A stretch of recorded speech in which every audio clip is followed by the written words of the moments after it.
Thank you all so much for coming. We are honored by your presence.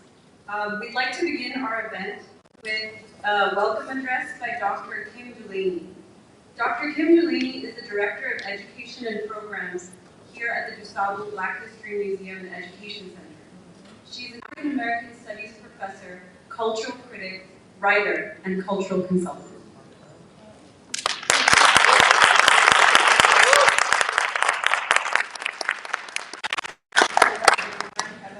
Hello everyone. Listen, so DuSable Museum, on behalf of DuSable Museum, I would like to welcome everybody here today. This is a special day, not just for Paul Robeson, but for, or the memory of Paul Robeson, but for the legacy of Paul Robeson. Because we were contacted by these two young women who had this idea, and DuSable is often called for everybody for everything. Everybody's like the backyard for everybody. Everybody wants to do everything. So we got this call, and these two young ladies came and they wanted to do something. But the difference in their inquiry is that they came willing and ready to work. So they had these grand ideas, and then later I thought it was funding from their universities. And we're talking, and they're just like, well, we're going to get it, and we'll do it, and we'll go fund it. I didn't say this to them, but when we got off the phone, I told Perry, I shouldn't have did this. They really have funding. But you know what? They're working so hard that how can you say no? So I would give a big hand to them. There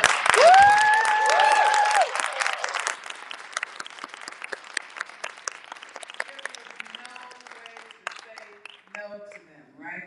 They committed to the project. They thought of the project. When they sent us the link to the web page, we didn't have to do any of that. They sent us the link to a web page they created. It was beautiful and professional and accurate. And so I am just elated to have this opportunity to welcome this generation of scholars and this generation of leaders. And so with that, on behalf of DuSable, I would like to welcome everybody to this event. It's already a fantastic event just because they pulled it off and got it done. So one more time.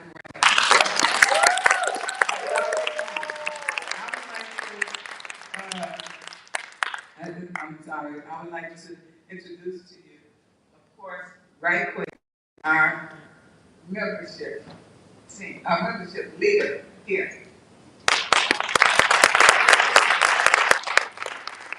Good evening, everyone. My name is Katrina Goodman, and I am the membership coordinator here at the DuSable Museum.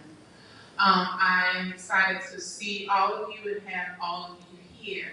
I would love for you all to come, once you leave, to come out and have a chat with me about becoming a member of the museum.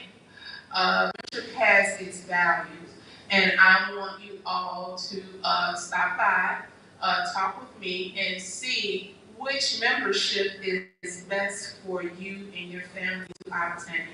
These memberships last for 1 year, and I want all of you all to become members so that you can be in the know of everything that happens here at the DuSable Museum. Thank you all.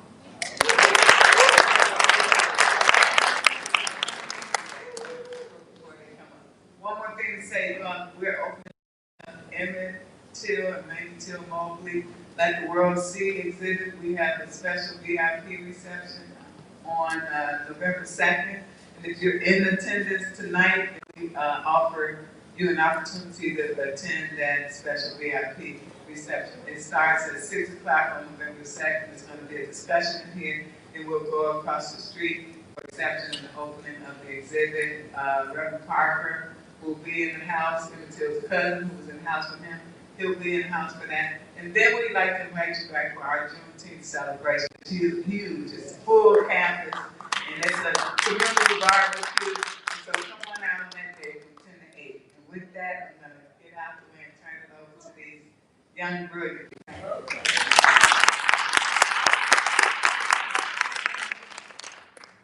Thank you so much, Dr. Kim. She's been absolutely lovely to work with, extremely supportive, and a real mentor to us. So we would like to begin by reading the mission statement for Paul Robeson, Warrior for Peace and Justice. And I'd like to call up Jahan Zivchali, a member of the Saturday Free School for Philosophy and Black Liberation, to read the mission statement.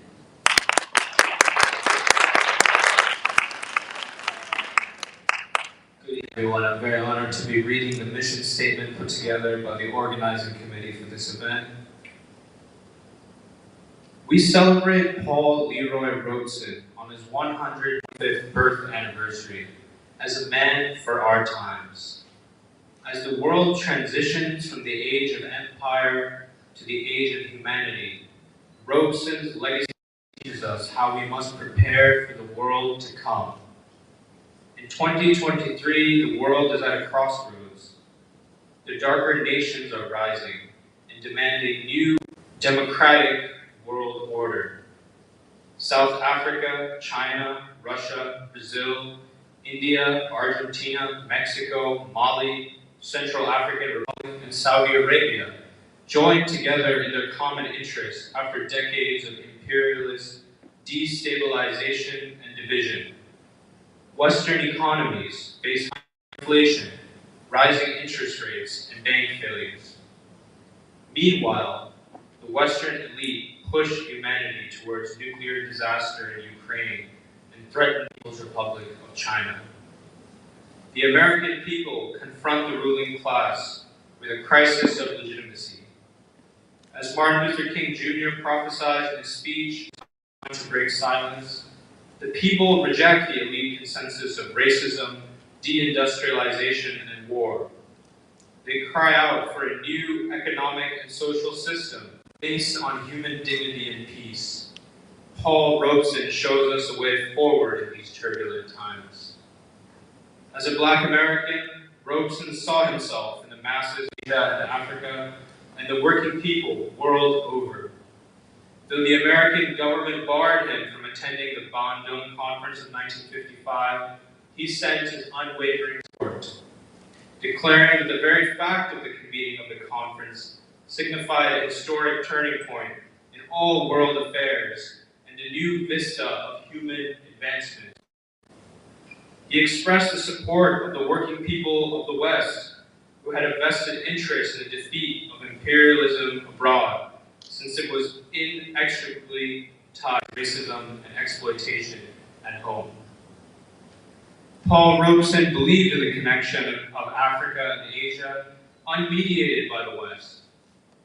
He observed Western civilization was exhausted because of its obsession with reason and intellect, at the expense of intuition and feeling, and left it to the great culture of the non-Western world to create a new human being who could use scientific knowledge for the upliftment of human life. He saw, as W.E.B. Du Bois did, that, quote, "Science is a great and worthy mistress, but there is one greater, and that is humanity which science serves. One thing there is greater than knowledge, and that is the man who knows," end quote. He observed the continuity of the great cultures of the East with the great cultures of Africa, developing in a belt extending into Russia. He recognized folk culture as the expression of the wisdom and humanity of the people, reflecting their historical journey and experience. He foresaw that this art and culture could be the basis of a forward movement of all humanity towards peace and love. So committed was he to folk culture that he learned, spoke, and sang at least 25 languages, including Chinese, Russian, and Yoruba. As Robeson believed in the darker nations, so too did he believe in the working people of the world. He believed in their ability to come together in defiance of the white supremacist warmongers. He identified racism with the blue bloods of Princeton and in the halls of Congress, rather than with the majority of Americans. He believed in the moral capacity of working people to follow the Black tradition into the struggle for peace. He encouraged all Americans to join his people in singing their song, "I'm going to lay my sword and shield down by the riverside. I'm going to study war no more." Paul Robeson believed in the reconstruction of the American economy on the basis of peace and justice. He rejected the war economy created by white supremacist elites with its inflation, unemployment, deindustrialization, exploitation, and hunger. He embraced a peace economy with a monetary system for the people rather than the financiers, full employment, dignity, and self-determination. He advocated that the nations of Africa and Asia had the right to choose their own economic system in accordance with the needs of their people to advance their civilizations without fear of retaliation. He knew that the Western civilization's greed would be its undoing, and Judgment Day was near for the great white masters of the world. Robeson believed that the artist must choose a side and elect to fight for freedom or slavery. He took positions that were neither safe nor popular, but because his conscience said they were right. He lived his life with extraordinary courage and humility, even in the face of political persecution. The House Un-American Affairs Committee tried to destroy him. The government denied his passport and took away his means of work. His so-called friends and allies canceled him. The ruling class tried to turn him from the most celebrated black man on the planet to a non-entity. Throughout it all, he remained unbowed and unbroken. He never apologized for his stances and welcomed every new stride toward freedom. Even as his government tried to cancel him, his people and the people of the world gathered around him and loved him even more. As Urdu poet Ali Sardar Jafri of India wrote, quote, "Whether or not you are proud of your songs, songs are proud that they are your art. Our lands lie far apart, but not our hearts. Your garden lies just beyond mine." End quote. As a new world order rises and the old crumbles, we celebrate Robeson as a figure for our times. Robeson teaches us to believe in the capacity of the working people to reject the warmongers and embrace humanity.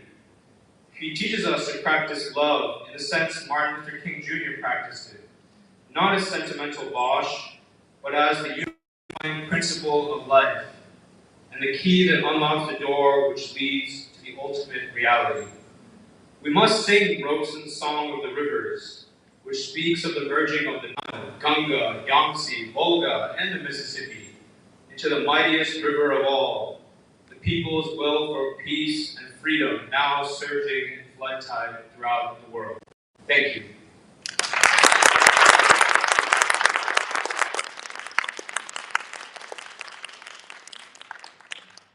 Thank you, John. I would now like to call Neha Chivukula to come up. Neha is a co-organizer of this event and a member of the Saturday Free School, and a biologist. She is a part of the team that put together the original documentary, Paul Robeson, Man for the Future. Neha?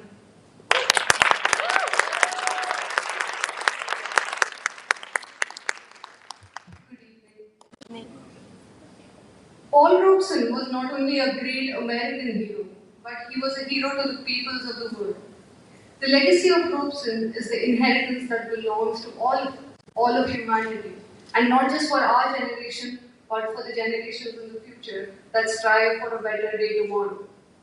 Robeson was an embodiment of what he believed in the most, the vast human potential, and he showed the world how much an individual who was determined to struggle for the cause of oppressed people could achieve and contribute. But more importantly, he showed limitless possibilities for a better future that can be formulated, that can be struggled for, and that can be achieved by the unified force of people who are determined to build a just and more peaceful world. We celebrate Robeson today as an extraordinary human being, a complete human being who represents the ideal we must strive for. One way to understand Robeson is to understand this life. What shaped him? What did he believe in? And why did he choose to lead the life he did? When we set out to look for a documentary for this event, we realized how little material there was where one could see Robeson, hear him speak, and see what the man was like. It was clear fear that the ruling elites of America had tried to erase him. Instead, what we found was material where people who had little or no connection to Robeson, presenting a picture of him that hardly did justice to the life of this magnificent human being.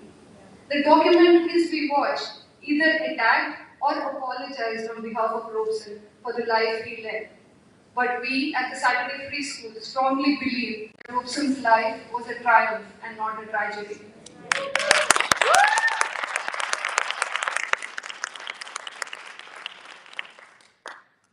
We present to you today Paul Robeson, a man for the future, a documentary compiled by the Saturday Free School. Through this documentary, we want to celebrate Robeson in all his glory.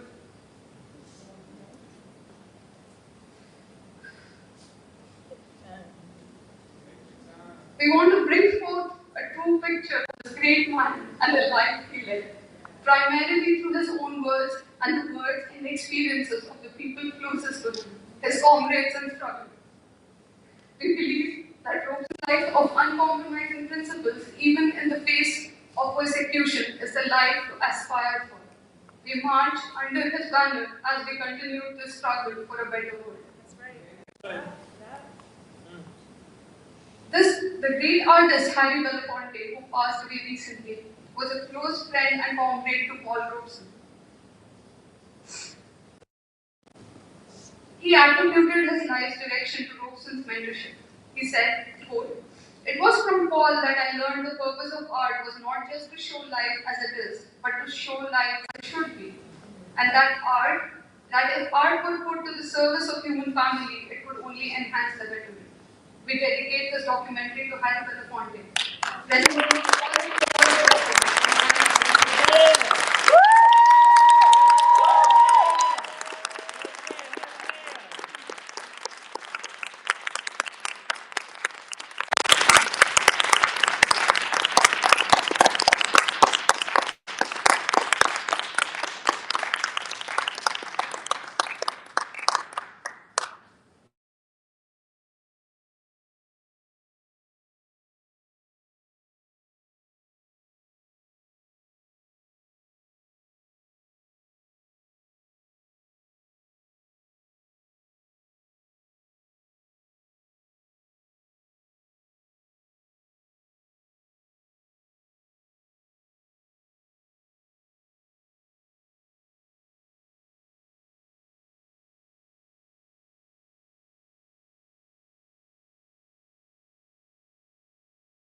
I hope everyone has a lot on their mind because we're going to have a panel discussion now. And hopefully in the question and answers, we can also discuss this documentary. So with that, I would like to call up our panelists and Dr. Anthony Monteiro to come to the stage.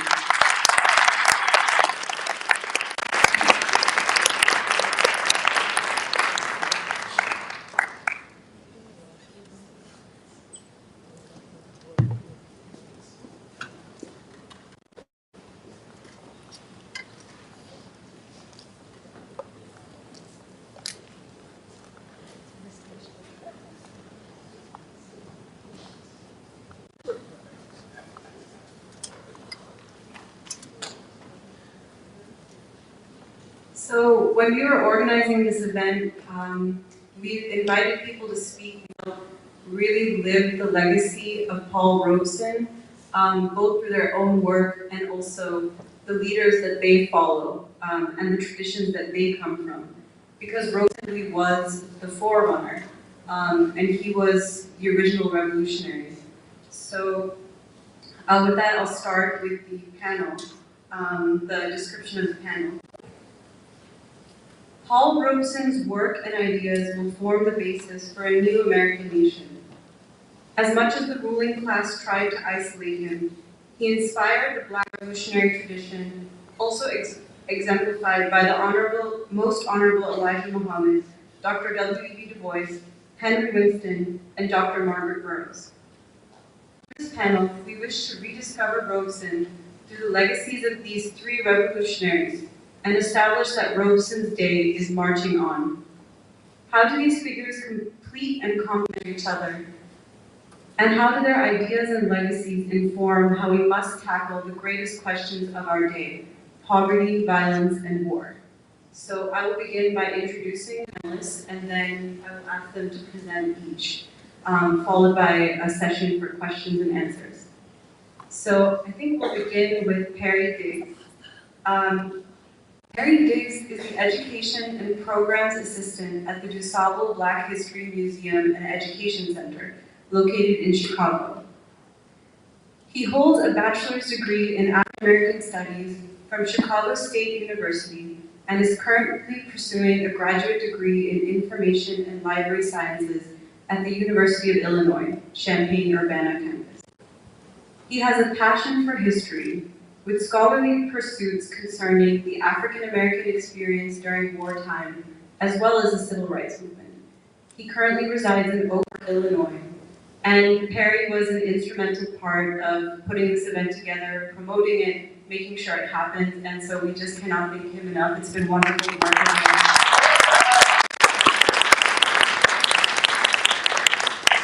with him. Next, I would like to introduce Minister Ishmael R. Muhammad, the Student National Assistant Minister to the Honorable Mr. Louis Farrakhan. Student Minister Ishmael R. Muhammad was born on June 21st, 1964, in Albuquerque, New Mexico, to the eternal leader of the Nation of Islam, the Most Honorable Elijah Muhammad, and to writer, lecturer, designer, and composer, Tainetta Muhammad. Student Minister Ishmael grew up both in the United States and Mexico and speaks Spanish fluently. Student Minister Ishmael holds the distinct honor and privilege of serving as the National Assistant Minister to the Honorable Minister Louis Farrakhan. As one of Minister Farrakhan's trusted and able helpers, he serves on the Nation of Islam's Executive Council and aids in the administration of the Nation of Islam's leadership structure and ministry. Student Minister Ishmael's extensive background on the teachings of the Honorable Elijah Muhammad affords his audience the opportunity to examine man's connection, duty, and future as it relates to the God through scriptures of both Quran and the Bible. His love for the human family has given him the ability to transcend the ethnic, racial, and religious barriers that have historically divided the people of the world. Minister Ishmael's passionate, thought-provoking lectures have inspired thousands. Student Minister Ishmael has been instrumental in the planning and organizing of events and conferences throughout the United States. As a skilled organizer, Student Minister Ishmael played a major role in organizing major events and conferences, and he was one of the principal coordinators of the historic Million Man March.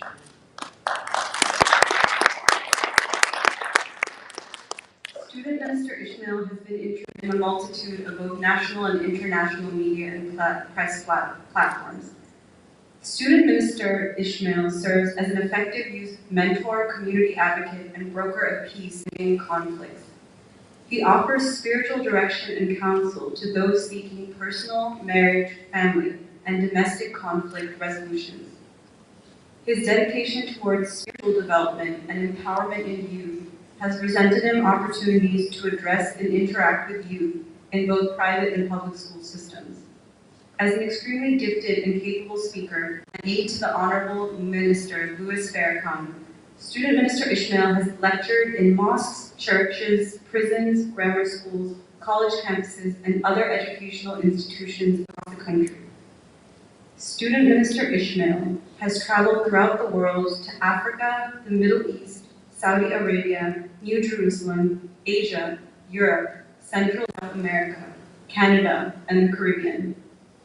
His diverse background, coupled with his compelling and passionate deliveries, are sure to positively touch anyone who hears him speak. A loving husband and father of 8, a dedicated minister and student of life, Student Minister Ishmael R. Muhammad stands as a fine example, role model, and a powerful voice for the uplift of fallen humanity.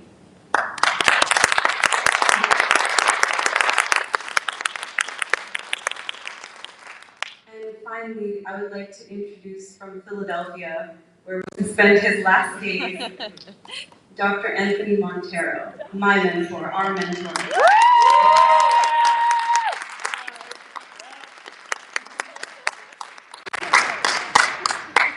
Dr. Anthony Monteiro is a revolutionary scholar who has been active in movements for civil rights, peace, and democracy all of his life. He is a lifelong resident of North Philadelphia and son of longshoremen and garment factory workers. He earned an undergraduate degree from Lincoln University and holds a PhD in sociology from Temple University. Dr. Monteiro is a former member of the Central Committee of the Communist Party, USA, where he served as an executive director of the National Anti-Imperialist Movement in solidarity with South African liberation. He was a key organizer in the national petition presented before the United Nations to free Nelson Mandela. He has been active in other work to bring the progressive forces in the United States into solidarity with the liberation movements, including in South Africa, Mozambique, Namibia, Angola, and Vietnam.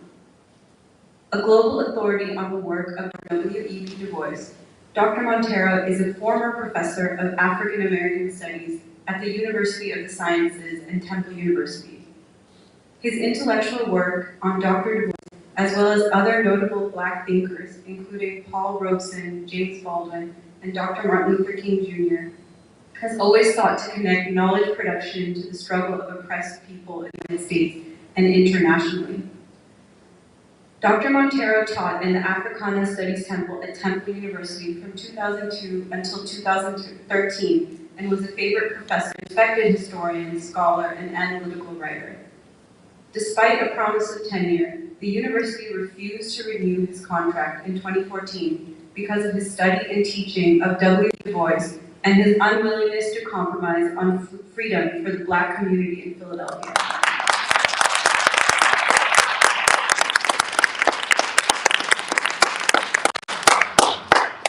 Dr. Monteiro founded the Saturday Free School for Philosophy and Black Liberation in 2012 to take Black studies outside the walls of the university into the community. Since leaving Temple University, Dr. Monteiro devoted himself full-time to building Saturday Free School into an institute of knowledge for freedom.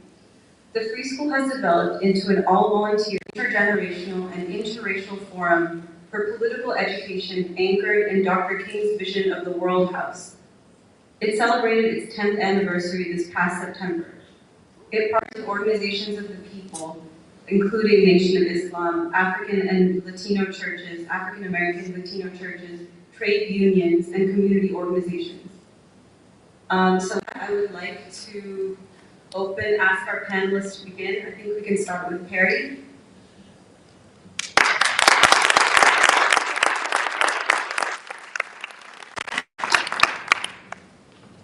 Good evening, everyone. I just think this whole evening is really cool, and just somewhere like Paul Robeson and Dr. Burroughs are looking down together, just excited to see a room about legacy and just honoring them and the things that they left behind. And so I want to start off with actually a quote that Dr. Burroughs had regarding Paul Robeson and art. Can one separate one's life and one's art? I don't believe so. Nor is it possible to separate one's philosophy of art and life from one's political outlook and beliefs. Today, when I think about heroes, I think about everyone can agree that we all have a hero in our life. Of course, we're not monolithic people. We all have different things that we value. So that person or persons that serve as great motivators to one might not mean the same to another. Also, because the act of living is a very fluid thing, those things can change. For instance, if you were to visit the bedroom of a 12-year-old kid in Chicago, you might know that he obviously that I wanted to be a 6'6" starting guard for my beloved Chicago Bulls. But over time, the reality set in that my dad was barely 5'9" and my mom was 5'4", and no amount of stretching on my closet bar would get me there. I'm 5'11", so I had some success. But it's cool, because I got older, I really started to study history, particularly African American history. My mind has been opened to a whole world of people that I admire and that inspire me. Personally, I'm drawn to the countless scores of black soldiers that sacrificed themselves on foreign battlefields for the sake of defending freedom for others that were not readily available to them at home. And also to the young people of the 50s and 60s civil rights movement who were hosed down, beaten, jailed, and some even murdered for the goal of attaining equality for all. Admittedly, it wasn't until I was in my early 30s when I heard of Dr. Burroughs, or at least it wasn't until then that I really came to learn just how exceptional of a person she was. And it's been a great honor as people have come through the museum, as I've got a chance to study her more. You get all these great stories of, man, was she great. Man, was she loving. Man, was she would give all of her resources, all of her time. I really wish I had gotten a chance to meet her, but I feel like I did just from the amount of people that come in and remember her. There was one moment, we get to do a lot of cool stuff here at the museum. And there was an opportunity where we had people come in and read their poetry. Many of them had been incarcerated. And one guy read a poem of his, and he said that he was inspired by Dr. Burroughs. So Dr. Burroughs, not a lot of people, I don't know if it's well known to a lot of people, but among the educating of children and the activism and the art that she did, she also went to prisons. And she taught, and people learned poetry. And so I was just thinking, what a legacy, what something that valued human beings. And I thought about, who inspired her, And so when I think about the relationship between Dr. Burroughs and Paul Robeson, I'm immediately drawn to this idea that one can tell a lot by a person by the people they admire, the people that inspire them. Given what I've learned and continue to find out about Dr. Burroughs, it doesn't surprise me that Robeson plays a significant role.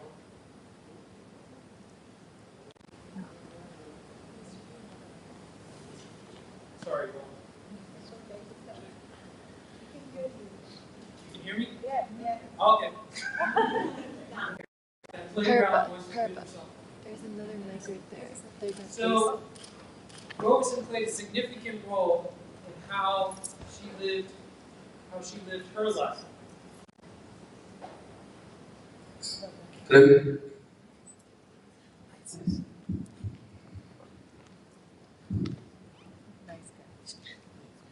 Of Robeson, she would write that there has been no one like Paul Robeson before or since. He was the greatest multi-talent genius produced in this hemisphere. A young Dr. Burroughs first met Paul Robeson.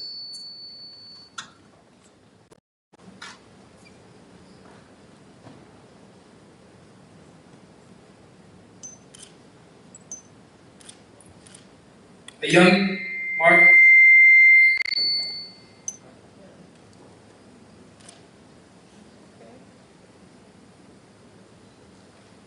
This could be. This could be the ghost of Senator McCarthy.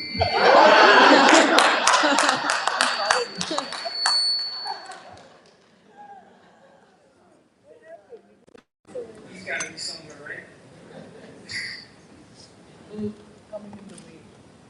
Test it. We good?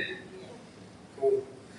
All right. So a young Margaret Burroughs first encountered Paul Robeson in the early 1930s. She had been given a ticket by her uncle to go see him on Michigan, right in the Chicago Symphony. And afterward, a group of people, she was allowed to go to a meet and greet. And from there, in her writing, she makes it clear that she was drawn to his "we should live as we climb" philosophy, which is the belief that the higher up one is on the ladder of success, the greater one's responsibility to pull others of the group with them. She trusted his motivation so much that in many situations, she often asked herself, what would Paul Robeson do in this case? Whatever I concluded that Paul would do, she said, is what I would do.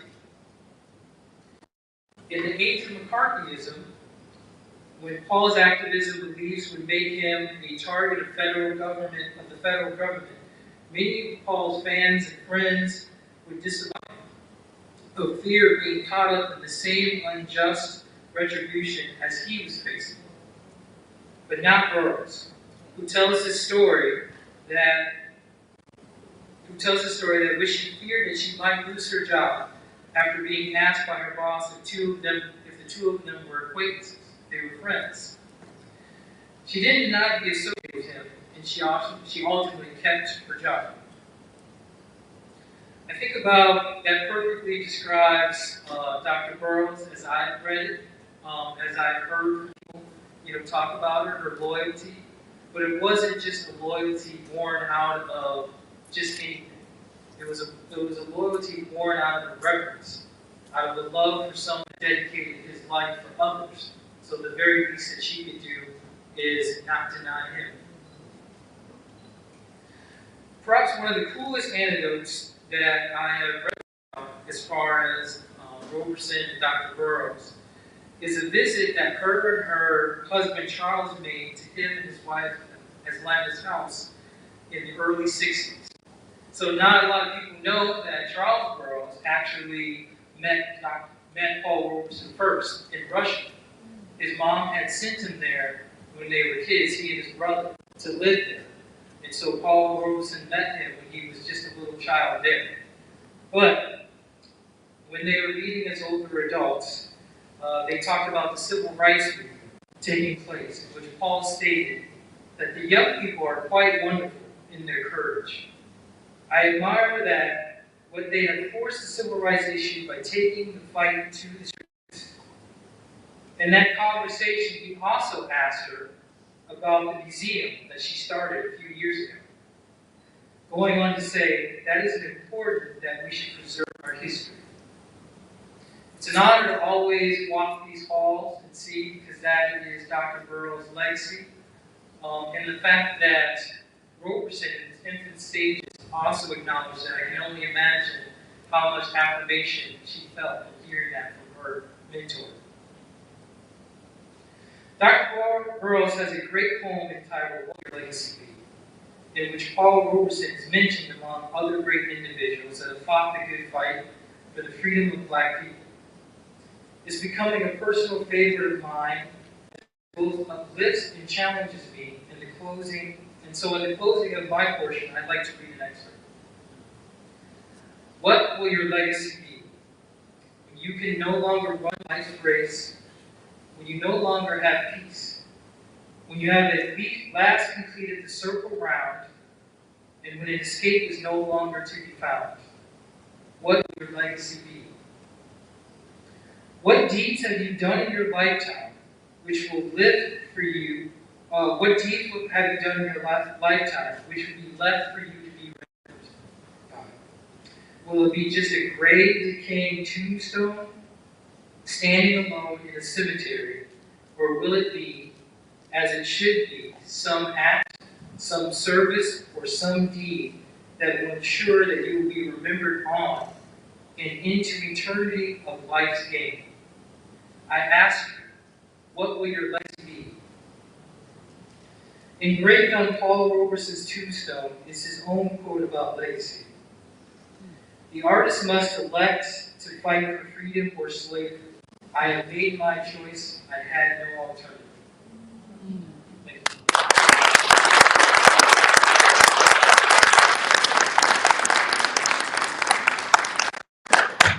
That was really beautiful, Perry. Thank you so much. Next, I would like to invite Minister Ishmael on.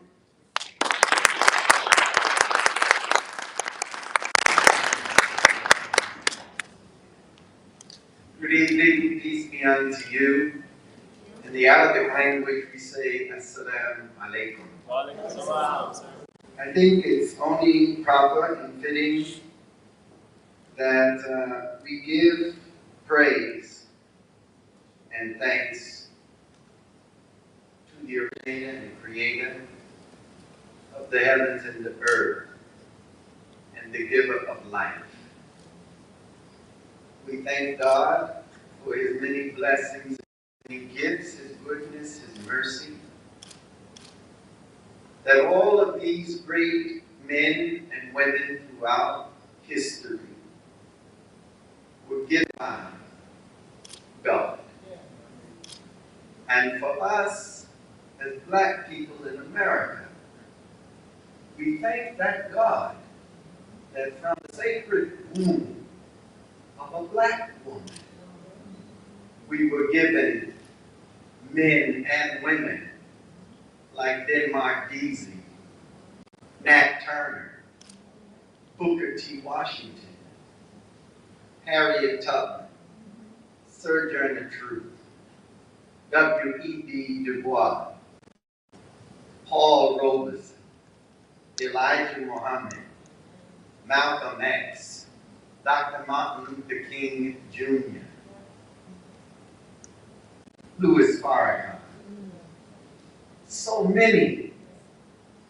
And so I'm very happy and honored to have the privilege of being here tonight and to share the panel with such distinguished men and brothers of mine, Dr. Monteiro. You say Monteiro. Not Monteiro. You gotta put the roll in the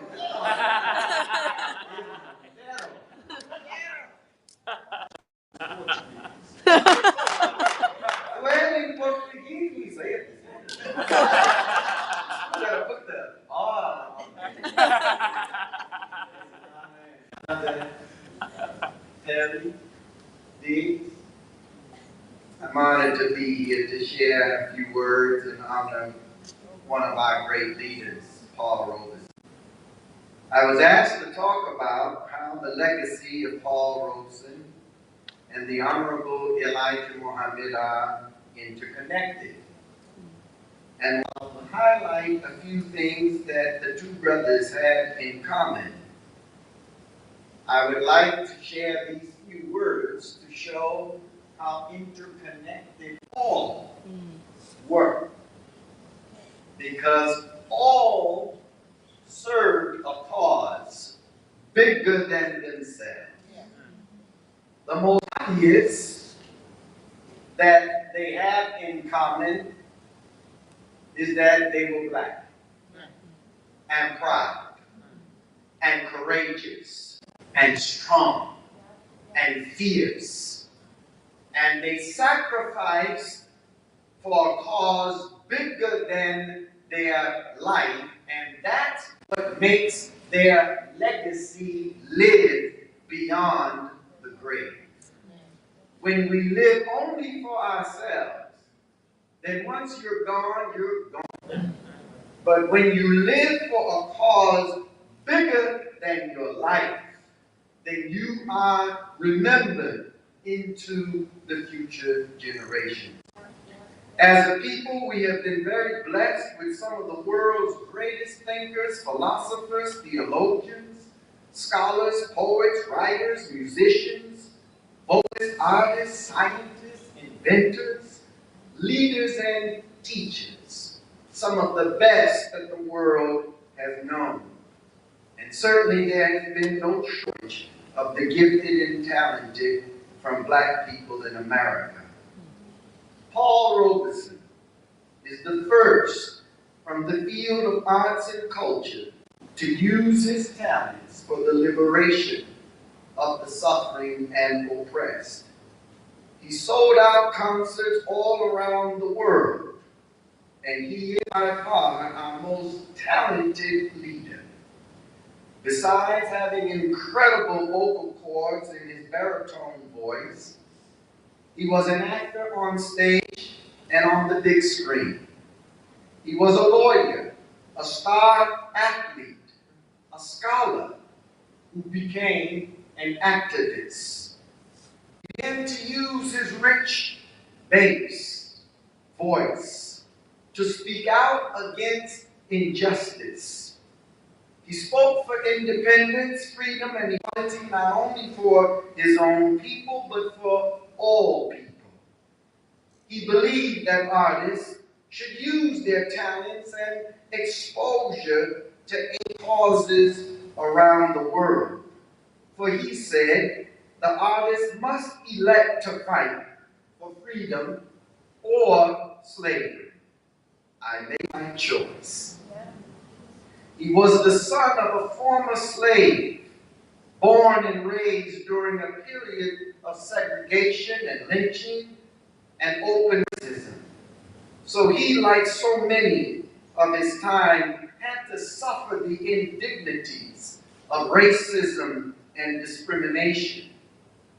Robeson traveled throughout the world that opened his awareness to the universality of human suffering and oppression. He went to Spain during the Civil War, to Africa to promote self-determination, to India to aid in the independence movement, to London to fight for labor rights, and to the Soviet Union to promote anti-fascism. But it was in the Soviet Union where he felt that people were treated equally. He could eat in any restaurant of his choice and walk through the front doors of hotels. He was able to experience something that he never experienced in his own country, where his ancestors and forefathers paid with their sweat, their tears, and their blood, as it was in the documentary mentioned.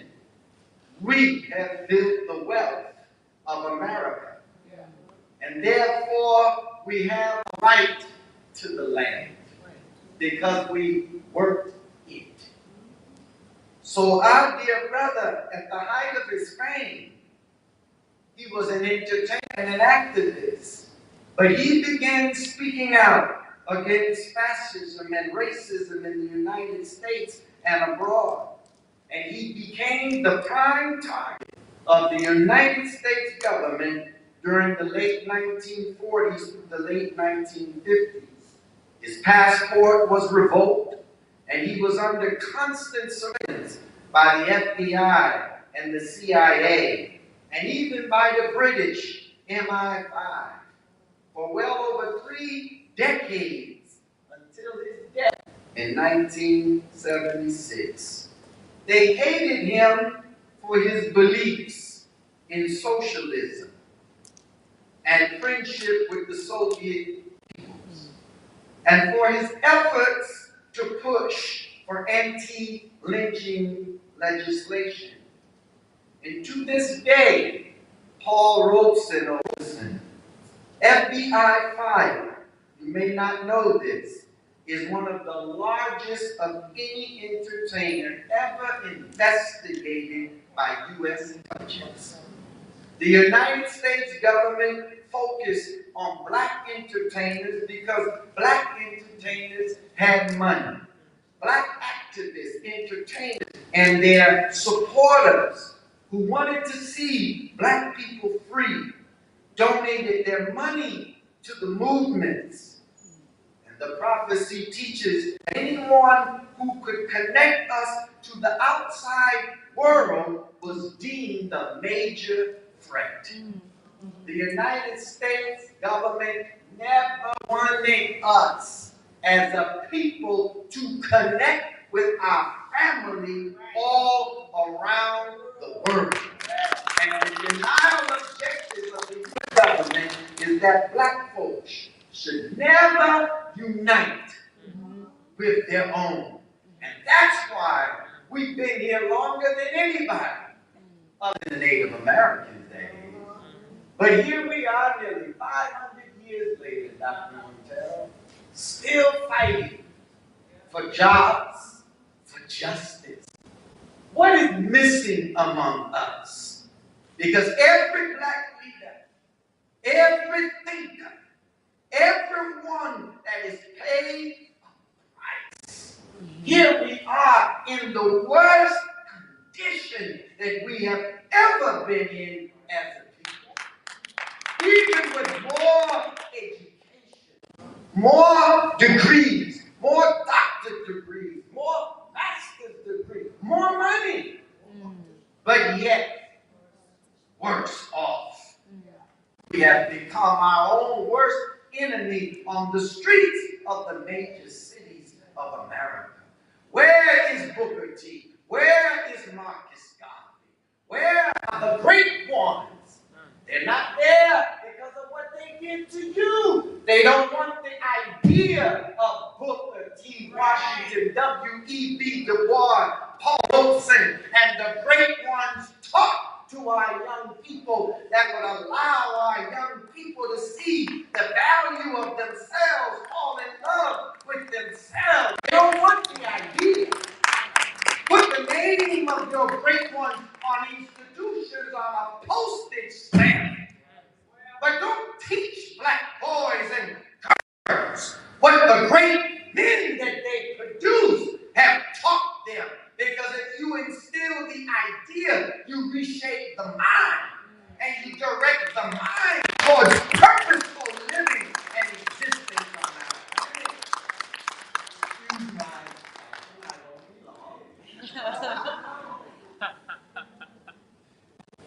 Many of our leaders, like Booker T. Washington, and in the latter years of W.E.B. Du Bois, especially Marcus Garvey, Elijah Muhammad, taught us that a people's right to self-determination is demonstrated in being independent of their former oppressors and slave masters. And as long as we continue to exercise our rights of freedom, justice, and equality for inclusion rather than exclusion, we will continue to suffer.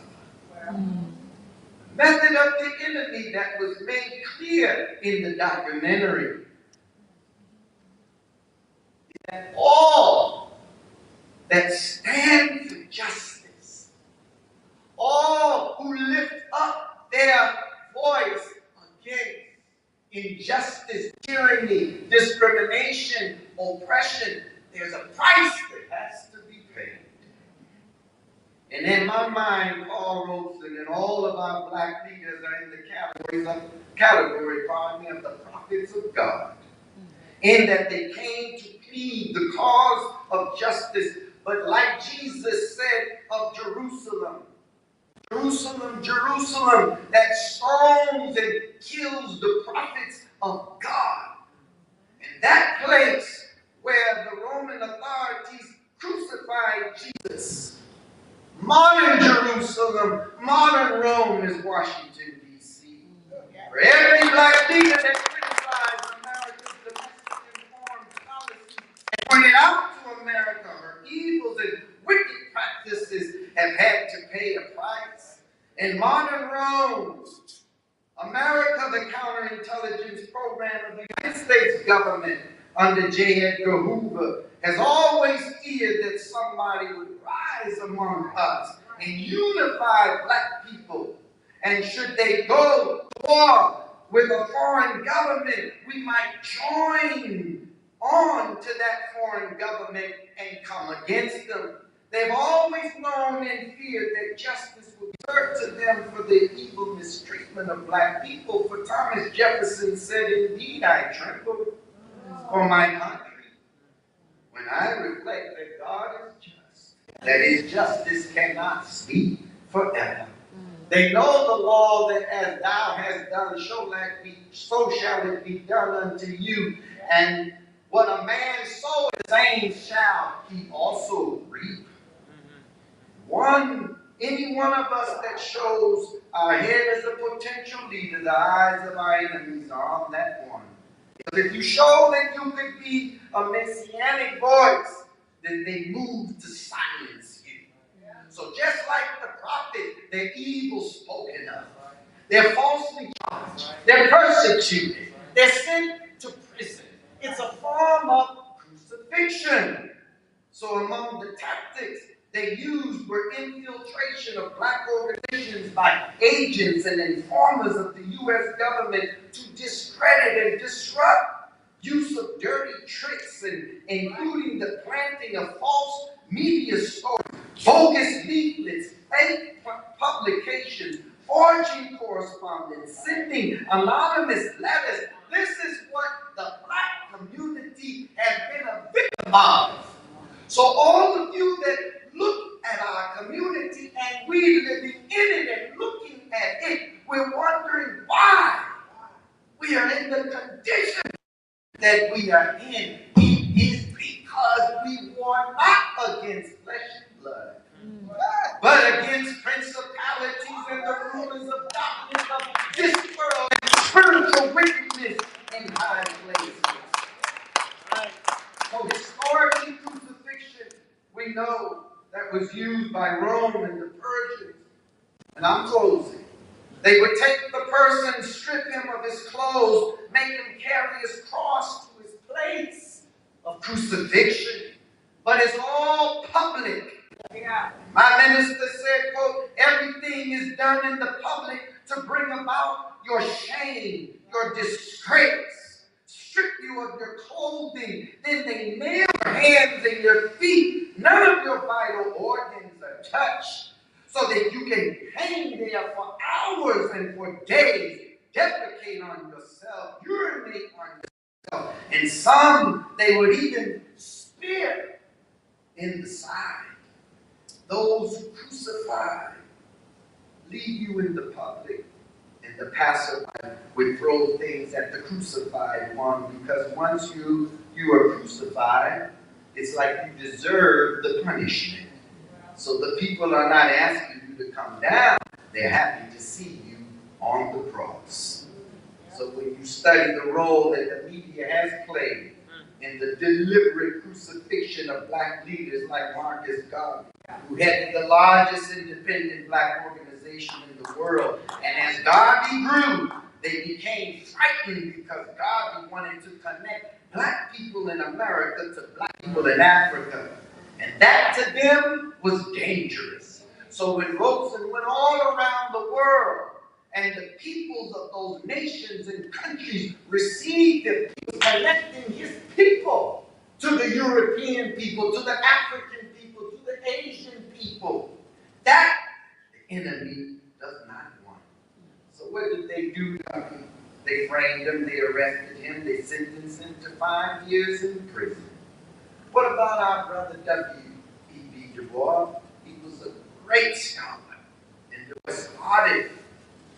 started as a staunch integrationist, like many of us, but later he echoed a more Garveyite philosophy.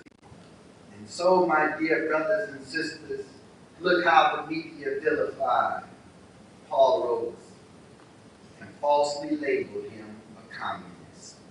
Look how they vilified Elijah Muhammad. And today, Louis Farrakhan, he's a hater, he's a this.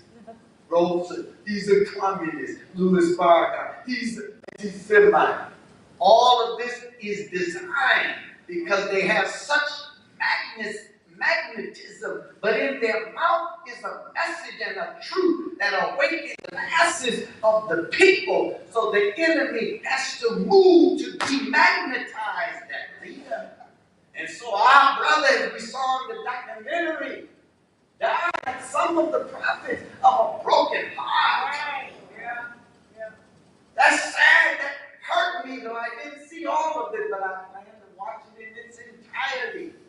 It's painful to see how our men and women have suffered for the cause of freedom, justice, and equality. What's even worse is that it's not anyone's fault. Dr. Monteiro, Barry. Well, The reason why they do what they do to us, what they do is because we allow our poor children, that we would allow them to not be taught of their leaders, their philosophers, their scholars. That is criminal. right. But we allow it. No other community would permit that. Right. So if we're going to honor him as we should, Yeah. let's honor him in the right way.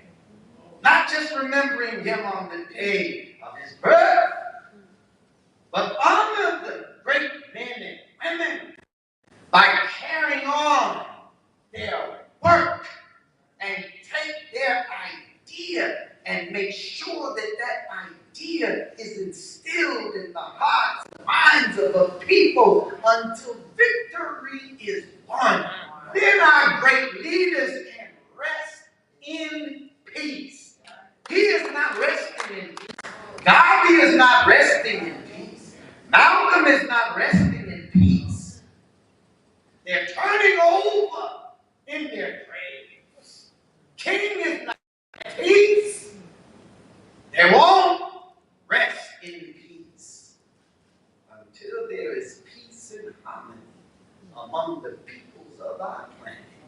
And until we find our way to each other and not let the enemy define who we are and who we should or should not talk to. If all the prophets came today, do you think Jesus and Muhammad would be divided? Jesus and Muhammad and Moses and Aaron would all be walking together to fight against Satan.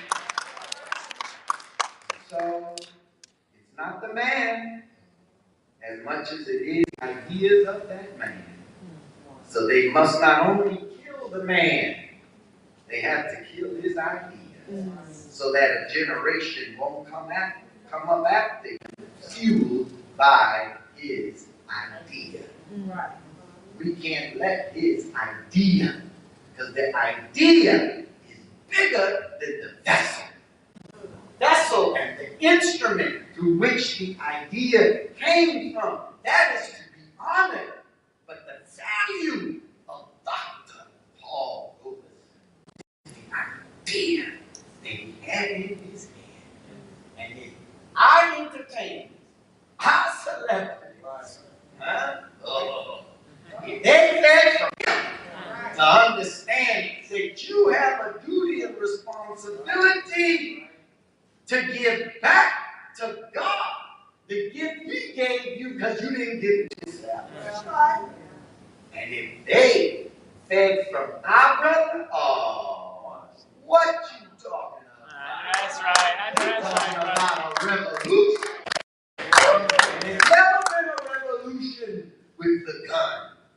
real revolution is always a revolution of the mind. God bless you.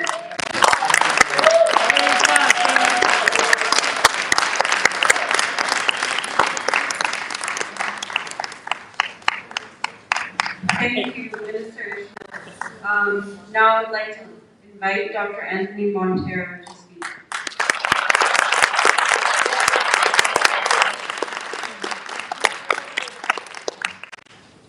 Thank you very much.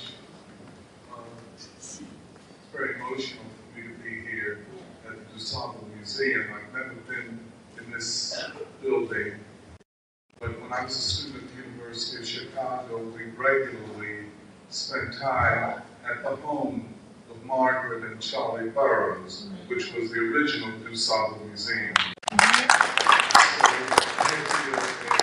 feel a deep sense of purpose, and it's very emotional. I'd like to thank the people who put the documentary together.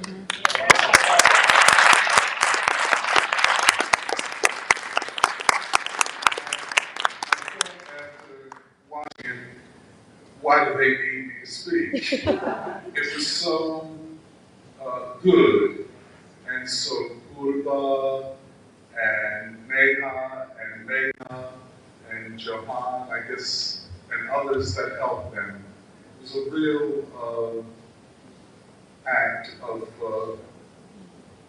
genius, actually.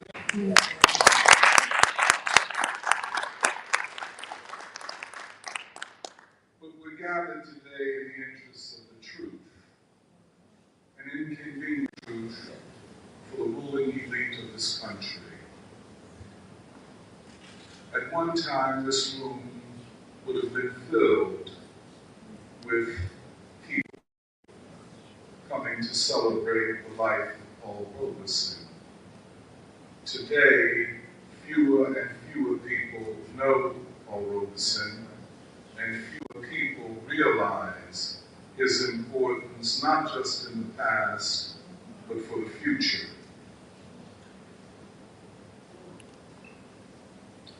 Perhaps few, if any, people had so thoroughly studied human beings scientifically, their cultures and civilizations, through their languages and music, as had Paul Robeson.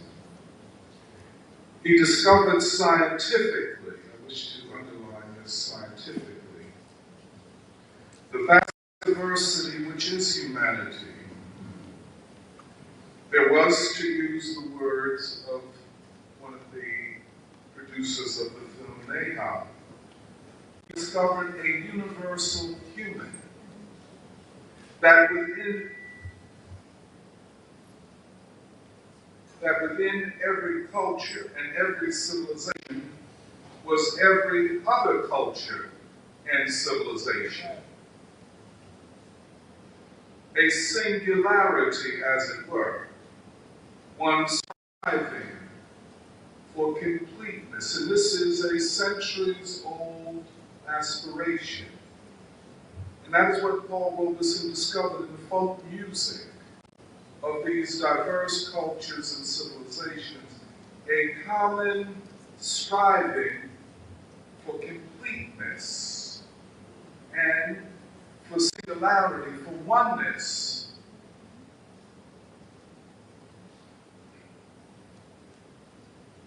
That it is natural, as he discovered, for people to want to learn the languages of other people, to learn their food, their history, and to be friends with people who are not exactly like them, because in the other they see themselves. As Paul Robeson concluded that if it were natural for human beings to seek completeness in other human beings, in people whose languages they did not speak.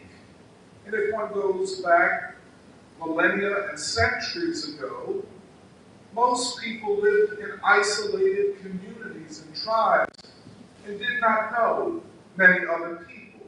they knew more about the past than they did about their future. But in the modern world, and this is quite unintentional by those who brought us together for our common exploitation, but brought us closer together, that we began to know each other. And in the struggle for freedom from the oppressor, we saw that we had more in common with people who were not our same skin color, did not speak our language, did not have our religion. But we felt we had something in common with them. And this is the Great Awakening, greater than even the European Enlightenment, because it involved tens of millions and billions of people. We are, in fact, living at a time of a new human consciousness.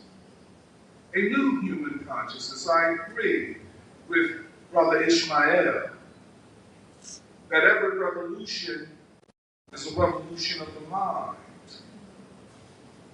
Every system that is anti-revolution has to resort to arms to destroy people and to destroy their minds and to destroy their communities. And I completely agree with the idea that the chaos and violence that we see so often in African American communities, and I don't know if Philadelphia is worse than Chicago, it might just be smaller, but the tragedy of the situation is still the same.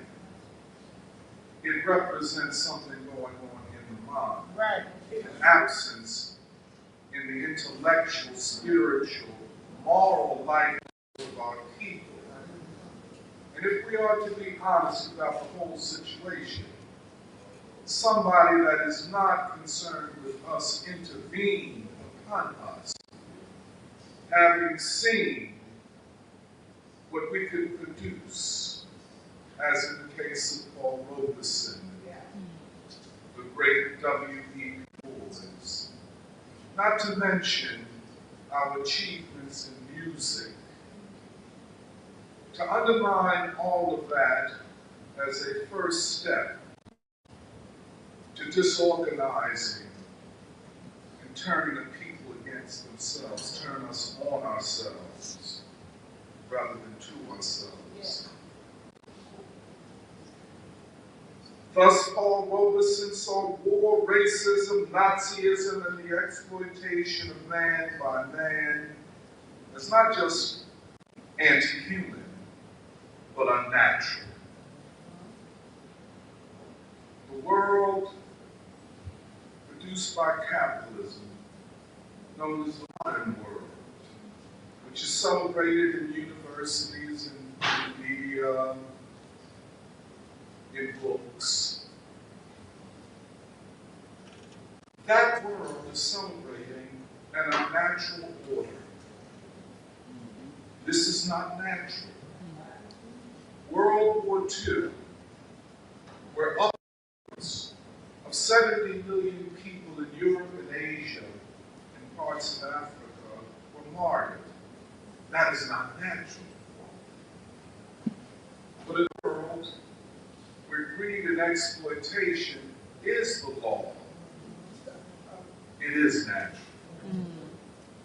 So Paul Robeson sought to bring the world back to what it should be. That is why he studied folk music. That is the oldest form of art and music. It is the people's narrative of themselves. And that is why, in studying them, he saw commonalities. For example, Paul Robeson saw a direct linguistic, hence cultural, connection between the peoples of Central Africa, in particular the Congo, and the people of Central Europe. He loved the Russian language because he saw in it the Bantu languages of Central Africa. This connection must still be explored because it would seem if the measure of what is common is the way we look. In other words, the people of Central Asia are very white. The people of Central Africa are very black. That is appearance, but what is the essence? And Paul Robeson was seeking scientifically the essence of humanity. And what he discovered, these people who looked so different, and in many ways their food was different, their physical environments were different, but he found a common linguistic link between the Slavic peoples of Central Europe and the Bantu people and languages of Central Africa. That discovery in itself warrants entire departments and research institutions in the best universities to pursue this line of research. And the big question is, why hasn't it been pursued? And could it not, part of the reason for the erasure of Paul Robeson, not just for his political stance, but for his scientific discoveries? Indeed, it was not for nothing that Albert Einstein found common cause with Paul Robeson. There's a reason. And Paul Robeson, and again I want to emphasize this, one of the great scientists of the modern epoch.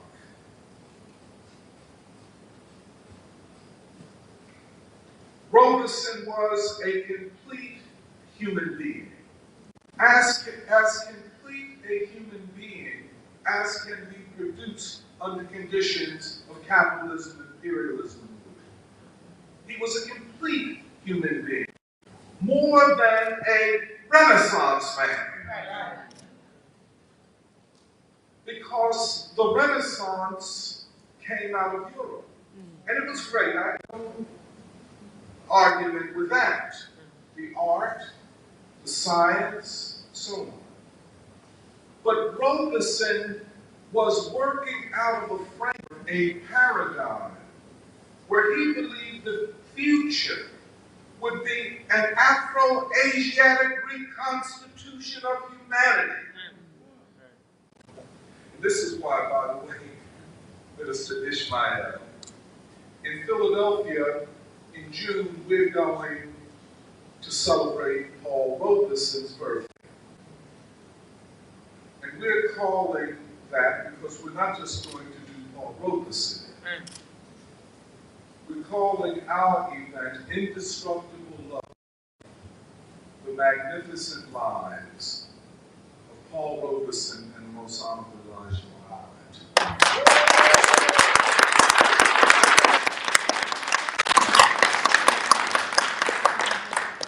You know, I'm convinced that had they had the opportunity and had they been allowed to sit down the way the Honorable Elijah Muhammad and James Baldwin did, the way the Honorable Elijah Muhammad and Martin Luther King did, they could have talked for days. And there would have been a common way of looking at the world, the Asiatic black man, yes, sir. the Yes, Afro-Asian reconfiguration of humanity. yes, sir. Yes, sir.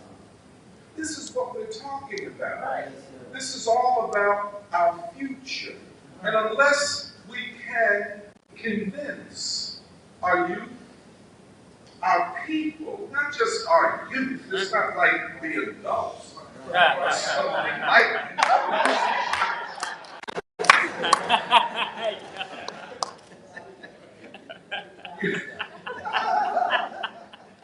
Of a future, of a truth that is discovered in understanding of future. Most people believe that truth is found in discovering the past. But what if truth is discovered in discovering a future?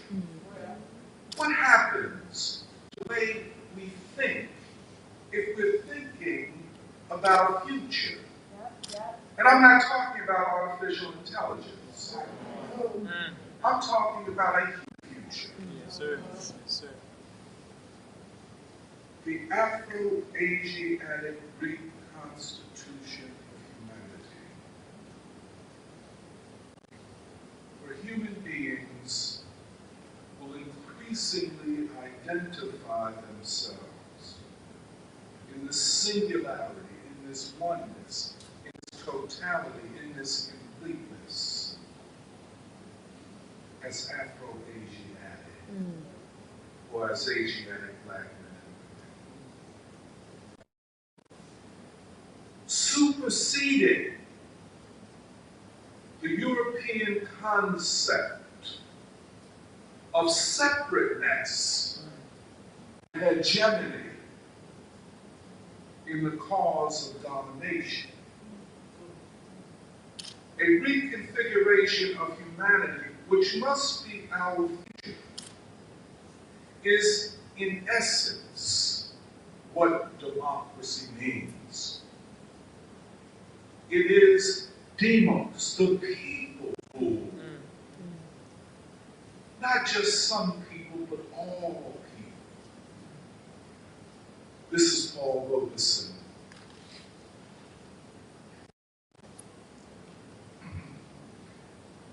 So when we pay homage, as we are, and respect to Paul Robeson, and if you needed any greater evidence of who he was, this documentary made it absolutely clear.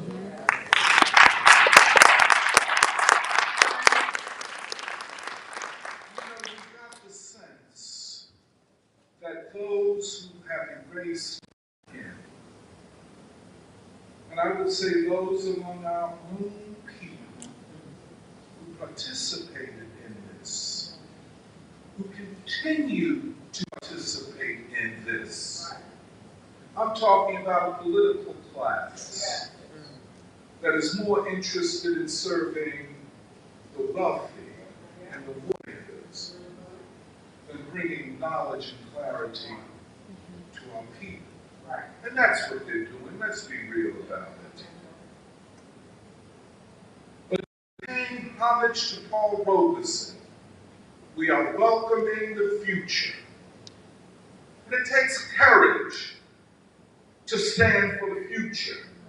It's a coward that will not face the future. Well, they say, you got the right to vote, don't you? And the ordinary black person said, but I'm still not free. Well, you can go in any restaurant and you loot. And the ordinary person said, I'm broke. Right. Well, you can go to any school you want to go to, and the young person said, but they ain't teaching anything. Right. What they are saying in substance is, you want me to be satisfied with this plantation. Right. You say to me there is no future. Any parent or grandparent must be outraged at this narrative. Got to be outraged and recognize that we, especially the African American people, are living what under international law must be called a crime against humanity. The only way this is not a crime if we black folk are not considered human. But if we are considered human, what we are experiencing is a crime against humanity. In 1951, Paul Robeson and William L. Patterson took before the United Nations organization a petition. Petition means a legal document charging the American government with the high crime of genocide against the African American people. Not just for past injuries, but for present ones. The greater crime against humanity is to deny us a future. And you deny us a future by denying us the capacity to imagine, to rob us of an imagination. And Paul Robeson is right. Take a people's great art and stomp it into the ground, trivialize it, bring forward coons and toms in their old form and current form. By doing that to a people's art, you are denying them imagination. Go into any school in this country, and what you see are children who cannot imagine.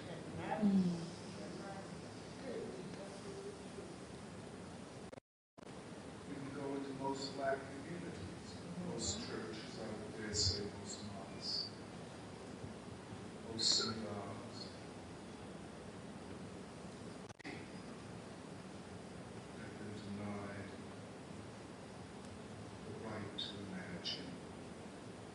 During World War II, Paul Robeson and his heroic wife, Lysander Good Robeson, dedicated all of their moral, political, and organizational capacities to the fight against Hitler fascism and Japanese imperialism.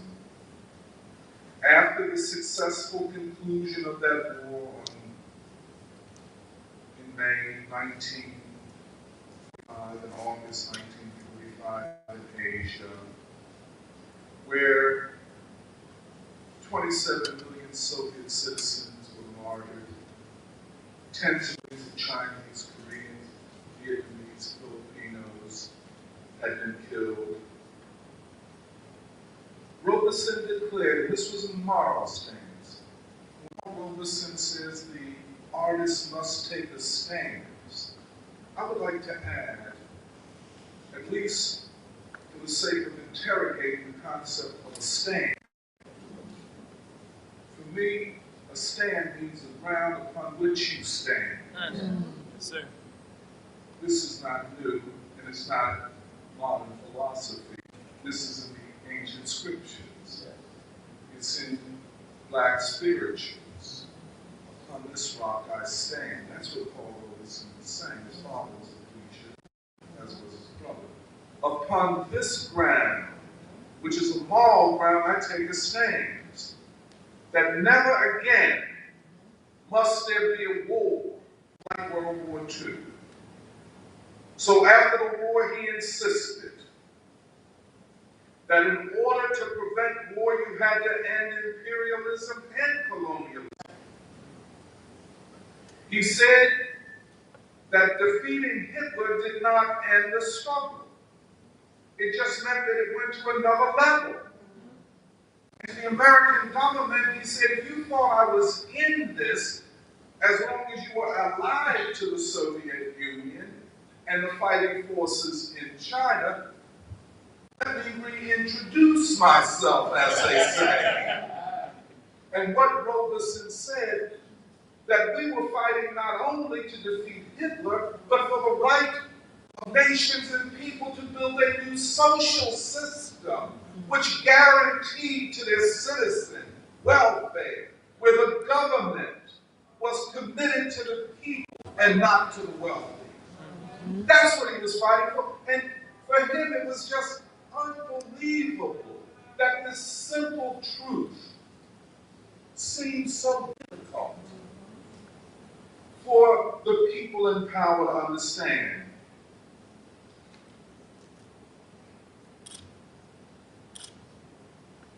Robeson believed in human love. He loved people. But that is not merely a natural instinct. If it is merely natural, it can be extinguished by forces that suppress the individual. But real love, Martin Luther King sometimes referred to it as agape. That kind of love that you don't expect anything back for. Right. Selfless love.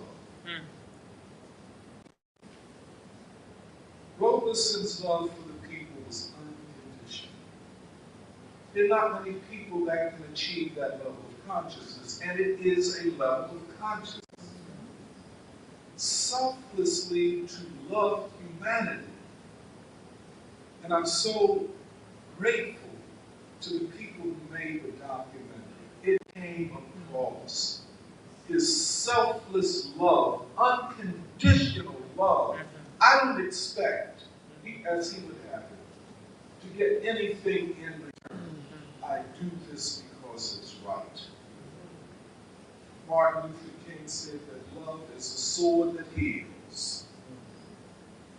And so it was with Paul Robeson.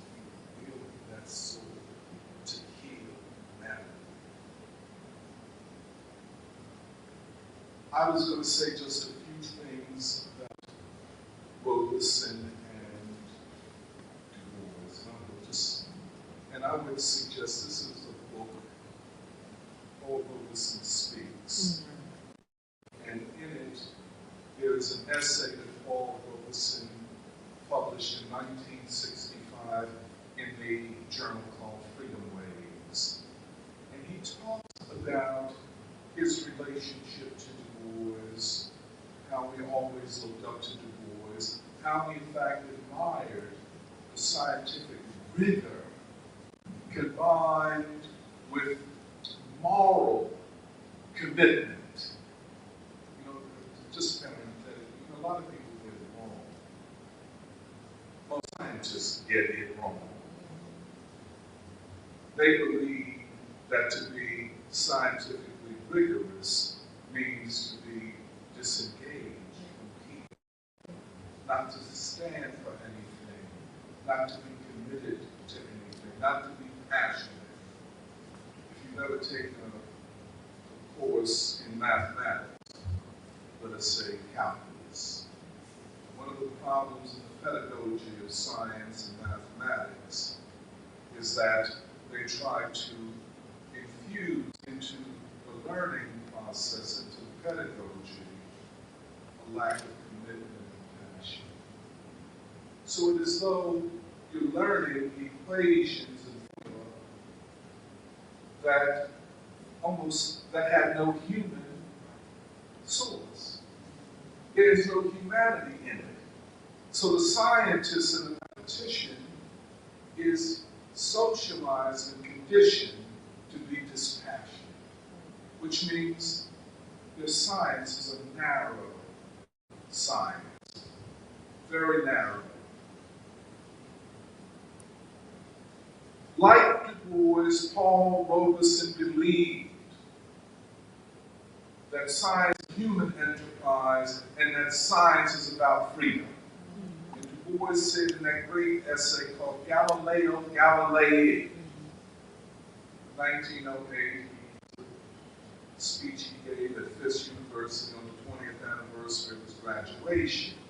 And they invited him back. And he gave this speech, and after he gave the speech, everybody that invited him was fired. But in it, he talked about Galileo. Everybody knows who Galileo was. He discovered that it was not the sun going around the earth, but the opposite, the earth going around the sun. But that went against the religious authorities of the Catholic Church. So when the Pope called him in and asked him to he did just that. And Du Bois condemned Galileo. And then he says that science is a great mistress, but there's something greater than science, and that is humanity. Like what she was saying, unless science, ideas, and thought, and intellectuals and academics serve the people, they have betrayed their mission.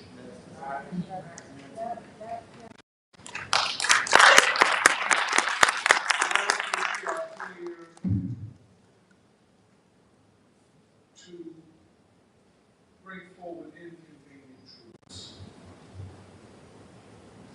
The Bible is right. Know the truth, and the truth will make you free. We are here not to go along. We don't have a political agenda. We have a human agenda. Our agenda is freedom and peace. Unity of the people. So thank you very much.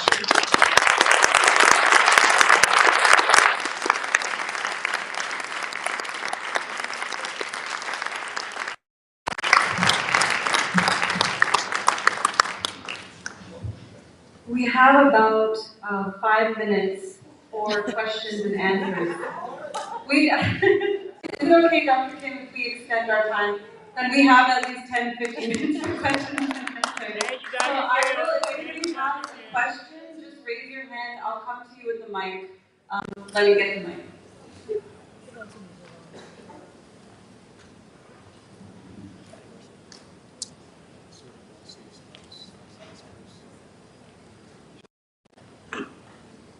So is there anyone with a question? Right here. I want to hear too. Where's the last one? There, up there.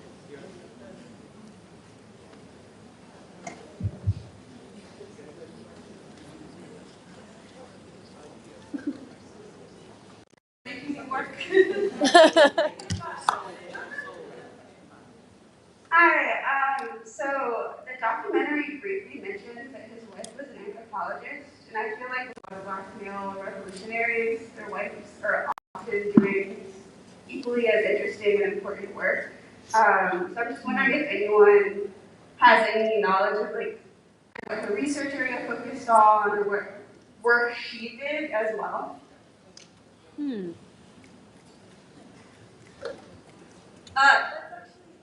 Let's take 2 more questions and then I'll give it to the hands. I want to thank you for putting on this great event for a great man.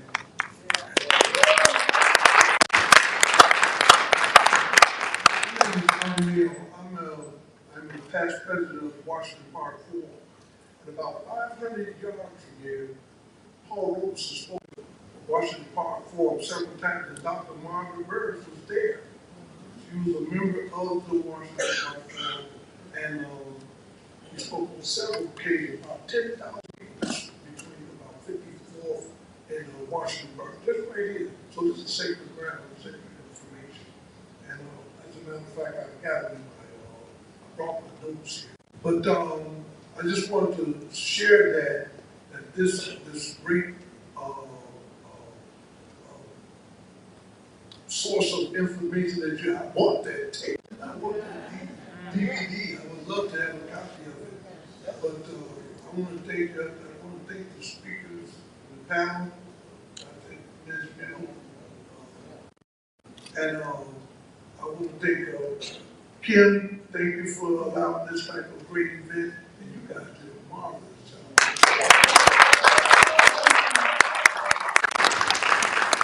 We'll take 1 more question and then give it to the panelists.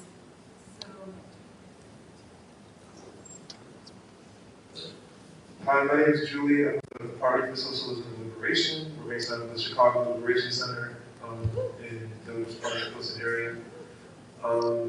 I've heard people kind of mention things about knowledge production and also kind of briefly mentioning revolution. I have a question that's kind of around the idea that, music theory, for example, was developed out of the struggle to make and the struggle to change music. So, On this principle, we know that revolutionary theory is made up out of the struggle to make revolution. So as people who want to, in our time, take that forward, what are some struggles we can participate in to carry the theory forward and carry the understanding forward?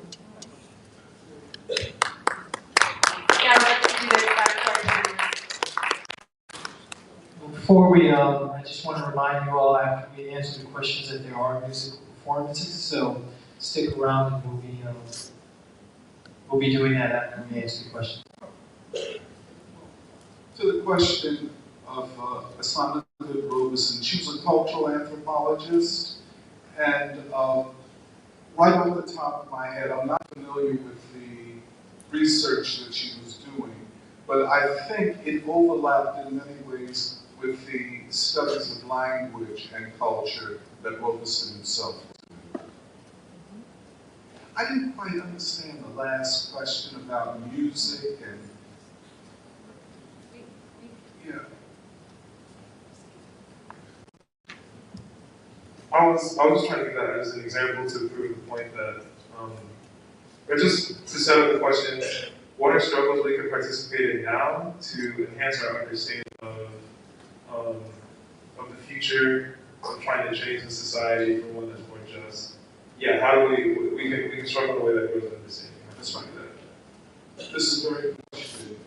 And when we talk about struggles, here I agree with Minister Ishmael, and I think he agrees with Paul Robeson as well. The great struggle is a struggle for clarity, for ideological, political clarity.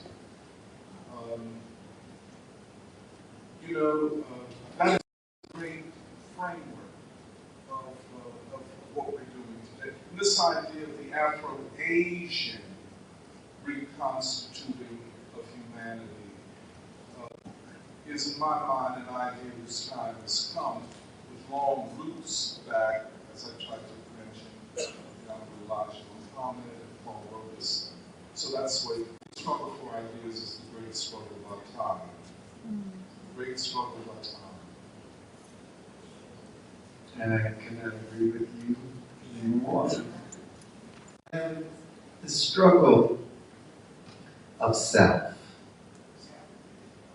Before you and I take on the struggle external, is the internal struggle. Before we take on the struggle, a political struggle, social justice, the struggle is the internal struggle. And so it's a spiritual struggle, it's a mental struggle, it's a physical struggle, it's a moral struggle. All of those components that make up the human being have to come into oneness, into harmony. And then you be, as it is said often, what you want the world to be. But it first starts with the individual, with me. And I would like to say, I missed it, I think, in my remarks, but I found it interesting that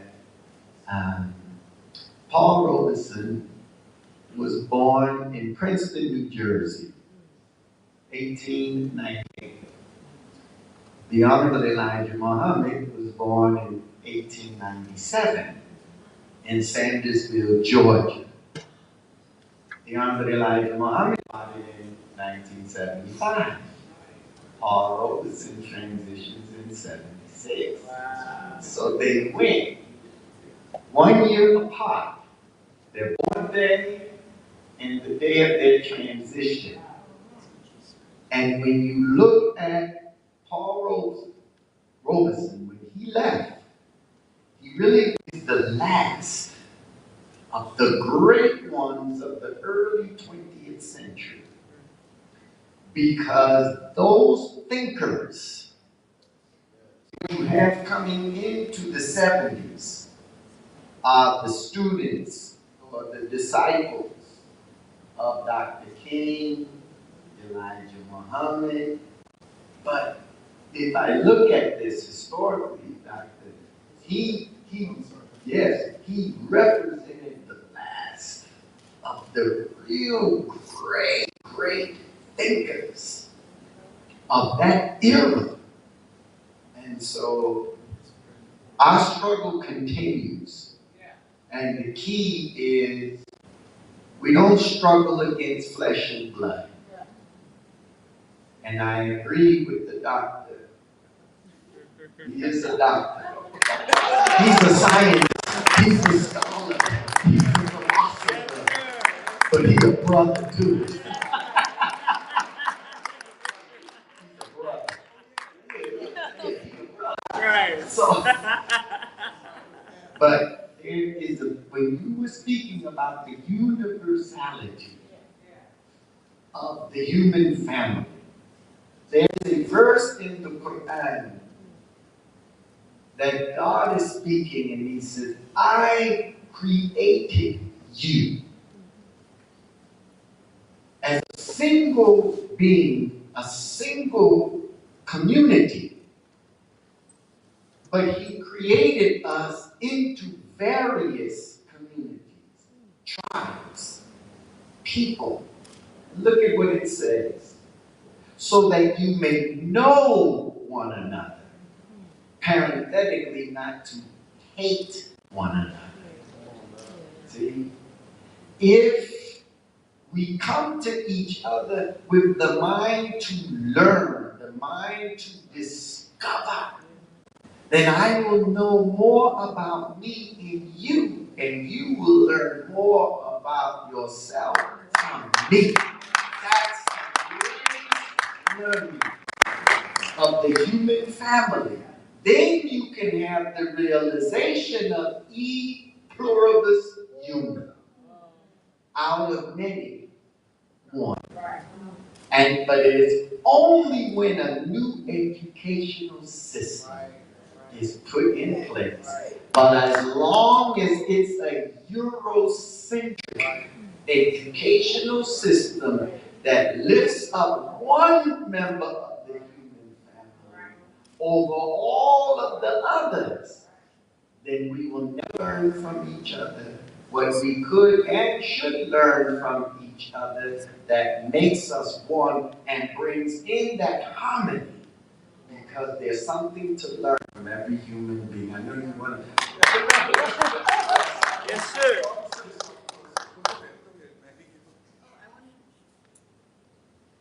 I want to know if Harry had anything he wanted to add.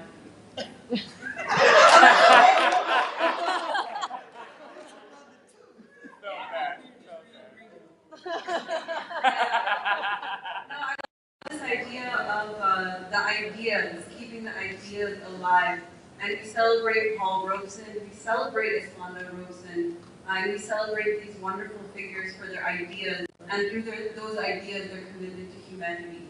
So thank you so much for bringing all of that out. We will take one more round of questions, and then we will introduce our musical performers. So I think.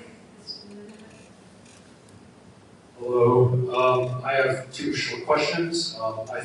Any panelists are welcome to respond, but I think my questions are directed to Dr. Monteiro. When Norman Finkelstein came to speak at the University of Chicago 2 months ago for the Platypus International Convention, he admired Robeson a lot. Robeson is like a political scientist, talks a lot about Israel-Palestine. He was very admirable, he very much admired Robeson, but yet he said, actually the reason why spirits was broken wasn't because of House of Un-American activities, wasn't because of the persecution, it was because of Khrushchev's secret speech, denouncing Stalin, and Finkelstein claimed that was the reason why Robeson ultimately became so demoralized. I don't actually know that's true, but I just wonder what you think of that. But on the question of, sorry, I have like a second question, that's a minor question. The second question is like on this question of, as the PSL person here, like what is to be done? Like Robeson also, I agree, like education and spiritual struggle is valuable, but also Robeson could not exist without the Communist Party in the US. So I'm wondering what you thought struggling for education, yes, but what about the struggle for a Communist Party?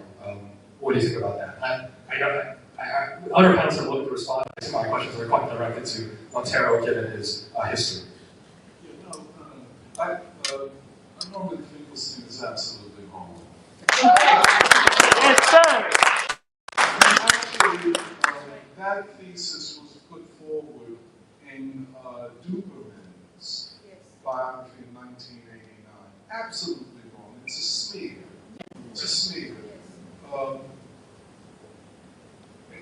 And the thesis I'm trying to put forward is that, Robeson preceded a distinct philosophical paradigm and location. And that concept, that futuristic concept of an Afro-Asiatic reconstitution of humanity carries more weight than often we realize. So you get a person who, and I think Norman is guilty of this, who sees the world through the lens of European radicalism,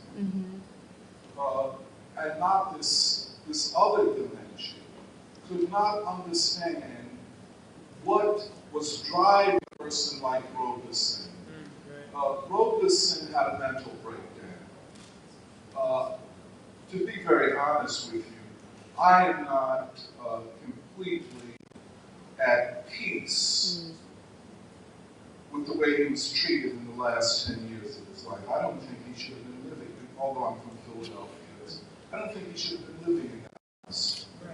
I think Paul Robeson needed to be in a country like the Soviet Union. And the reason I say that, he was living out there, he did not have the opportunity. First of all, his room, if you look at his room, it's the size of a kid's room. Paul Robeson was a big man.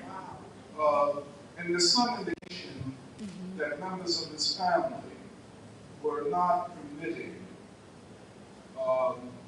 his friends. Bill Davis was dead by this time, and Winston wasn't.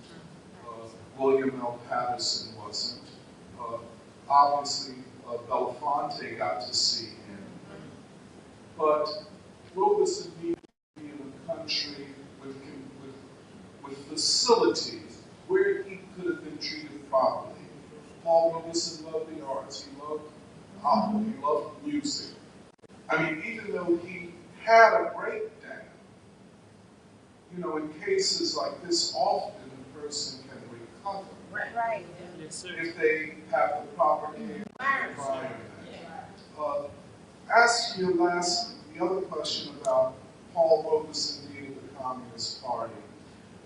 Now, I was a member of the Communist Party.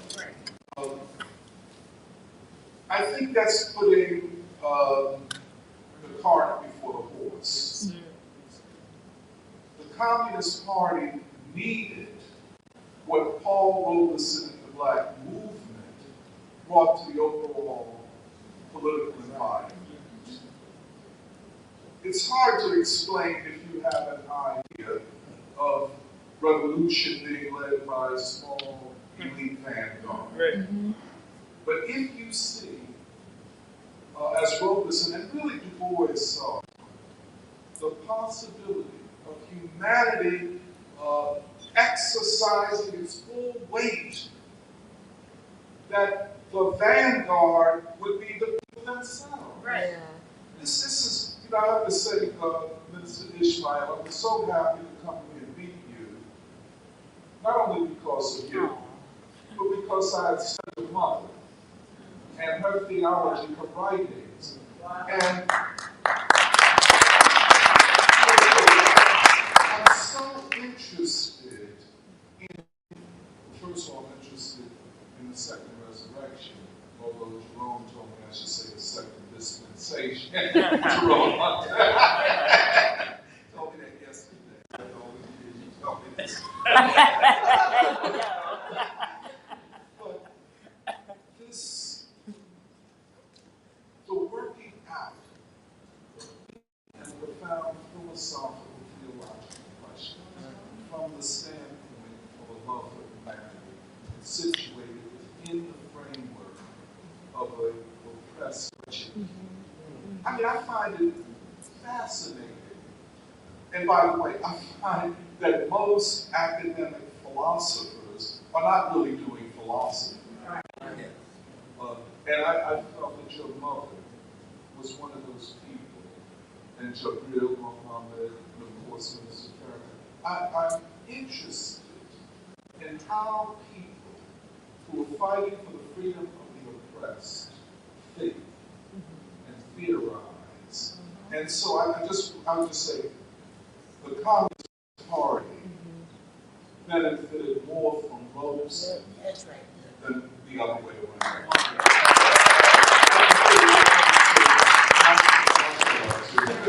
With that, we're going to have to close our question and answer. Please stay after and stay in touch. Before we begin our musical performances, we just want to present some tokens of gratitude to our speakers. We love them so much. They taught us and really kept this legacy alive. Thank you so much to each and every one of you. So we would like to now have Crystal Smallings, who's the graphic designer at the DuSable, to present a poem that Margaret Burroughs wrote about Paul Robeson.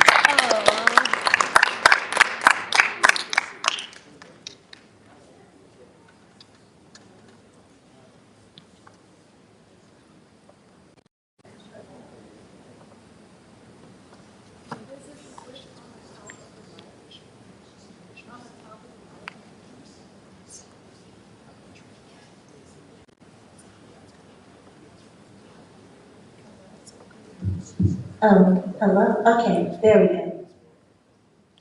Hi, I just want to once again thank our panelists for giving such wonderful words of wisdom to us all. I learned so much, and I hope that you all did too. And once again, on behalf of the entire DuSable, thank you all for coming and celebrating our life.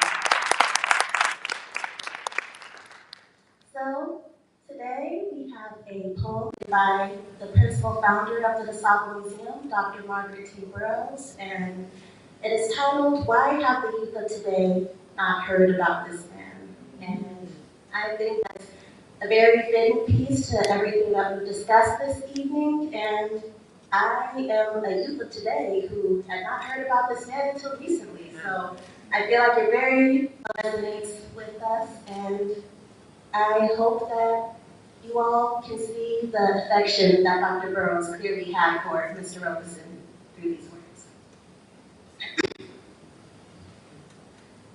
Why have the youth of today not heard about this man? About Paul Robeson, the humble son of a slave, the motherless child who was to become the greatest gift of his motherland to the new world. Why have the young people of today not heard of him? Of Paul Robeson, actor, artist, singer, athlete, and linguist. Though he was internationally known and loved, though he was an intellectual and an architect of freedom, though like a meteor he became a lodestar in the firmament, though he was a great oak, the odum, and the baobab tree, who made dwarves of all of those scrub pines, though his superb mind and body exemplified the Olympic ideal, and though he held unsurpassed heights of achievement, athletically, academically, artistically, and intellectually, yet why have the people not heard of this man, Paul Robeson, so uniquely Sibartique in his genius, who was so generously gifted by the muses, and who early in life decided to use his gifts in the interest of the people, who said, the artist must elect to fight for freedom or slavery. I've made my choice. I had no alternative. Is it any wonder that the young people of today are chagrined that knowledge of Paul Robeson seems to have been kept from them? Why have not books been written about him? Why is Paul Robeson not held up as a model of magnificence to inspire the children of today and tomorrow? Why have they not been told about this man, who was a deep part of their rich American heritage? They have a right to know, a duty to understand. This is why and wherefore of this proposed perpetuation. In his lifetime, Paul Robeson represented a new breed of a black man, strong John Henry type of man. He didn't fear to speak up for the rights of his people. He believed and declared that democracy was the birthright of every Negro American, and not only to speak up for these beliefs, but he laid his career and his life on the line in defense of that right. Paul Robeson fought to defend the dignity of Negro Americans. He spoke against Jim Crow and lynching. He fought for a democratic and full life for all citizens of all races, all creeds, and all colors. He was firmly convinced that the plight of black people was linked with that of the working people all over the world. And he spoke and sang for freedom up and down the land. Songs like, oh, freedom, oh, freedom, oh, freedom over me. And before I'll be a slave, I'll be buried in my grave and go home to my Lord and be free. And the people heard him, and their faltering spirits were lifted as they gained strength to carry on the struggle. That is why the youth of today have not heard about this man. Because Paul Robeson's father and his forebears labored and fought, died to build this country, and because he declared that he was determined to enjoy its beauty and would not be intimidated by any fascist-minded people anywhere. Because Paul Robeson challenged and exposed the racists for what they were, whether in some racist southern village or in some plush northern office or congressional hall. Because they found they could not buy this man, bribe him with special favors and concessions. That is why the youth of today have not heard of this man. So when the racists finally became convinced that they could not kill the indomitable spirit of Paul Robeson, they handed down orders from on high that this man was to be shrouded away with the curtain of silence, intended to make an unperson of him. So word was sent out far and wide that knowledge of this man was to be expunged from all living memory, and that all materials about him was to be impounded or destroyed, and that his name was to be deleted from the text, and that those who dared to speak of him favorably would be threatened and intimidated, and that the doors of theaters and concert halls were to be closed to him. That is why the youth of today have not heard of this man. Orders were given that if ever his name was to be mentioned, it should be in a derogatory context. They called him a fellow trader who was communistically inclined, and they said he was duped and misled, and that he was an unhappy man, and that his whole life was a tragedy. And he sang, I met my brother the other day, I gave him my right hand, and soon as ever my back was turned, he was scandalizing my name. Do you call that a brother? No. No.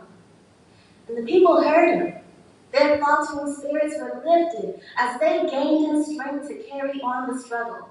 That is why we today have not heard about this man.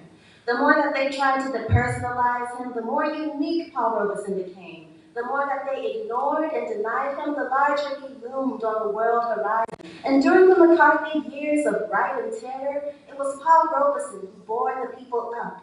When they despaired, he infused them with hope. When they were confused, he gave them clarity. When they were weak, he gave them strength. When they were on the verge of giving up, he urged them on. And despite all the evil machinations, Paul Robeson kept on fighting and singing. He sang, this little light of mine, I'm gonna let it shine. This little light of mine, I'm gonna let it shine. This little light of mine, come on. I'm gonna let it shine, let it shine, let it shine, let it shine. And the people heard him, and their faltering spirits were lifted as they gained in strength to carry on the struggle. That is why the youth of today have not heard about this man.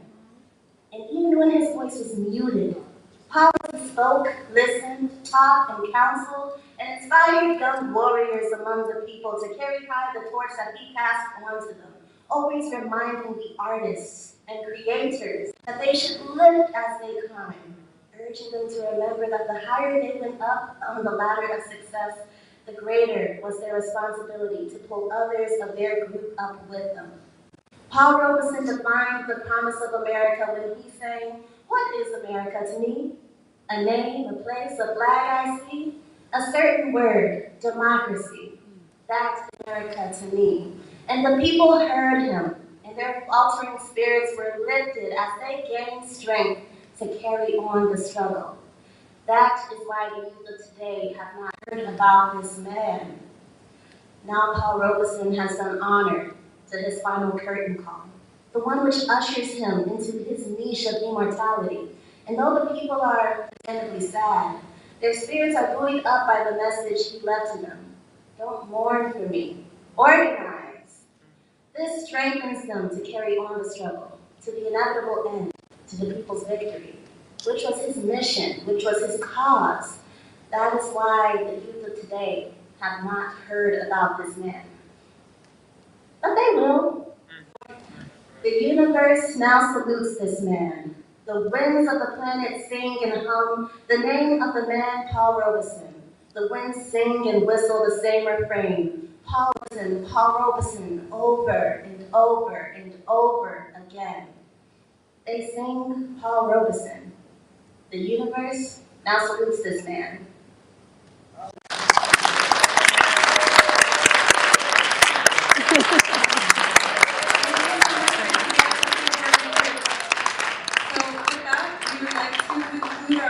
Program with a performance by Yaw Argument.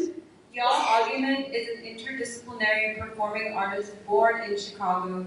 He works primarily as a musician and sound designer, but also has extensive theater background, like as an actor, and makes photos. He's currently a lead vocalist of the band, The Black Monks, headed up by the internationally acclaimed artist, The Astor Gates. So please join us on stage. Thank you so much.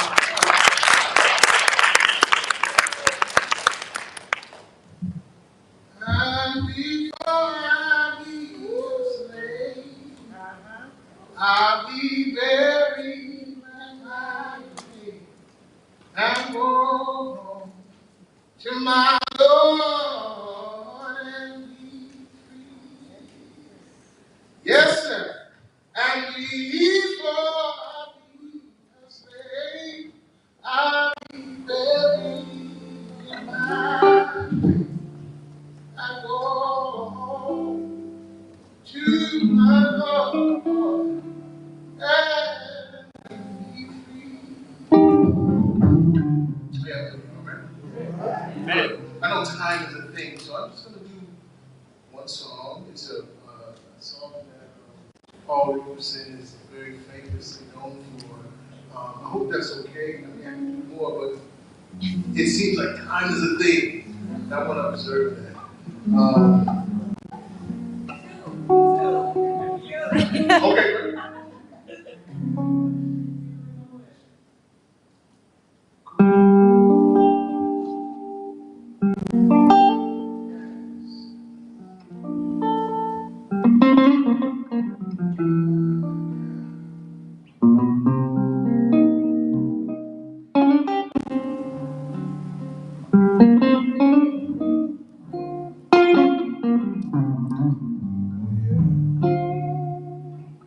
Sometimes I feel like a motherless child. Sometimes I feel like a motherless child. Sometimes I feel like a motherless child. A long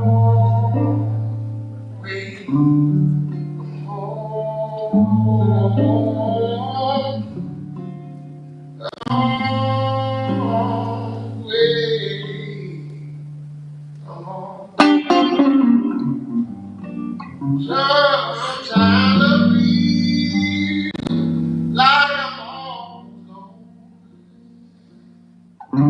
Oh, sometimes I feel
This is Larry Brown.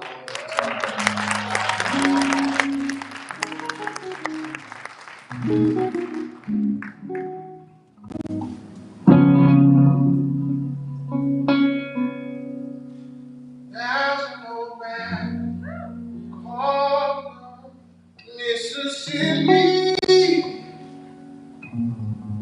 That's no man I don't like to be. What does he care if the world got trouble?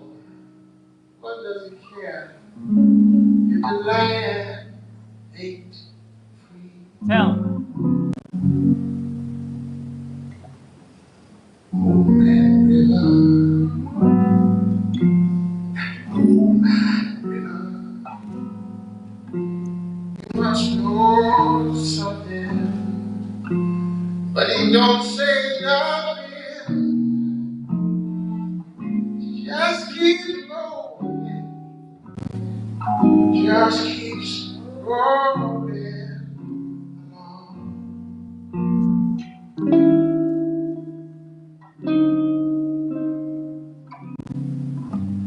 He don't plant taters, he don't plant cotton. Them that them are sealed forgotten, but oh my river just keeps rolling along.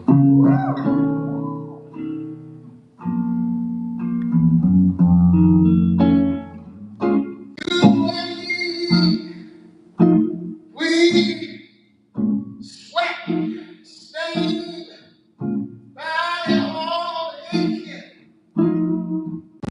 rack the pain, choke and march, lift that veil, is short little creek. I'm lying in jail. I keep laughing instead of crying. That's right. Must keep fighting you, shield. I'm not in. Oh, man, just keeps rolling along. Yeah, that's what I was thinking. Ooh, oh, man, river just keeps rolling along.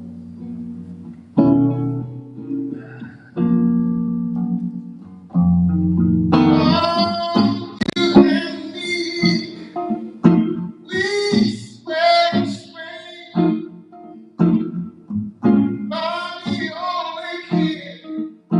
I'm right pain, total march,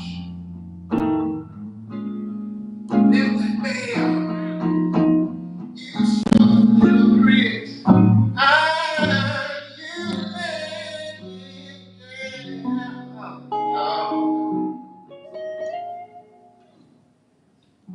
I keep laughing instead of crying. Let's keep fighting. Let's keep I'm dying. Oh, man, just keeps. Oh, man, river. He just keeps. Oh, man, river. Just keeps rolling along. Yeah.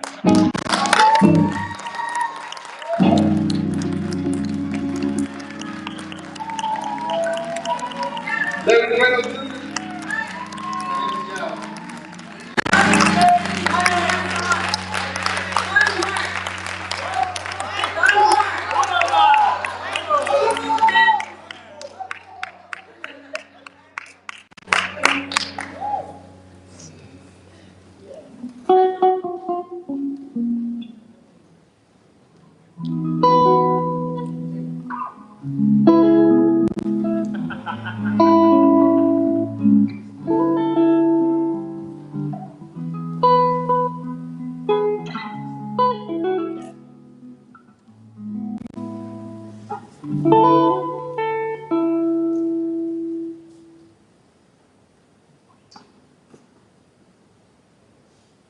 So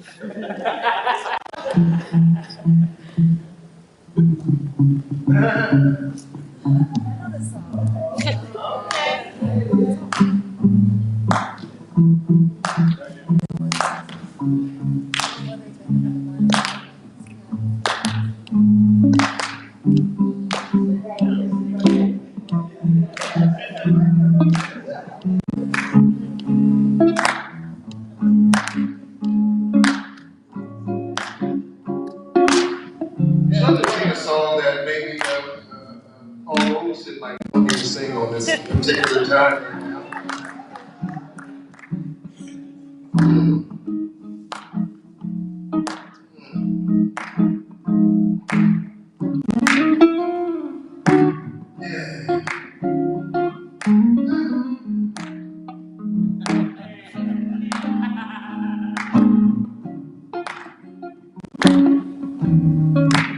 Though you may not drive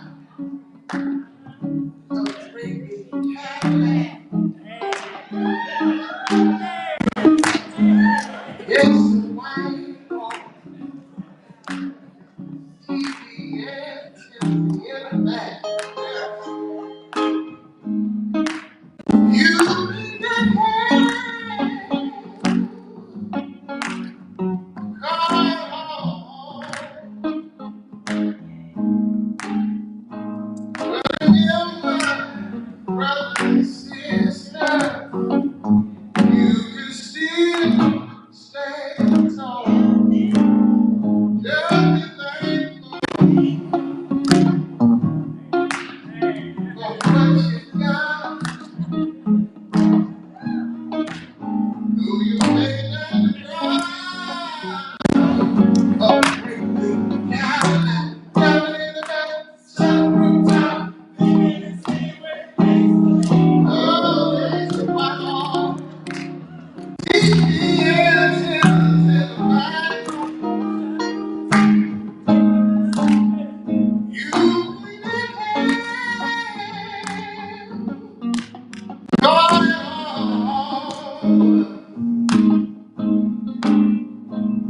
but remember, brothers and sisters, you still stand tall.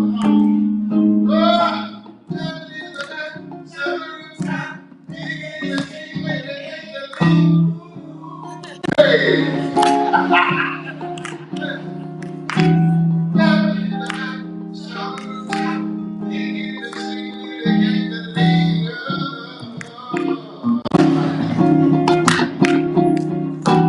Jumping in the back, sunroof top, digging in the sea when they hit the lead.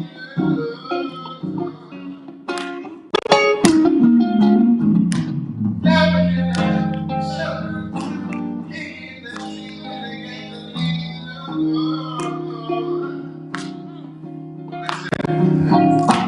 Down in the back, sunroof top, digging the sea with the gangster lean.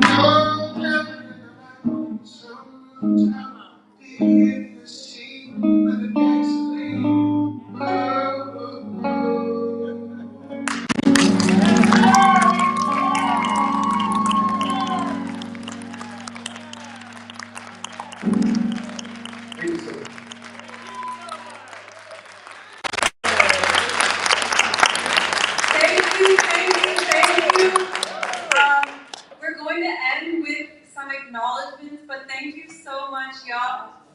What a beautiful tribute to Robeson, singing music that celebrates the people. Yeah. Okay, so, Nika, why don't you give us our... I want to start with thanking everybody who turned up for this event today. Thank you so much for coming here and showing so much faith.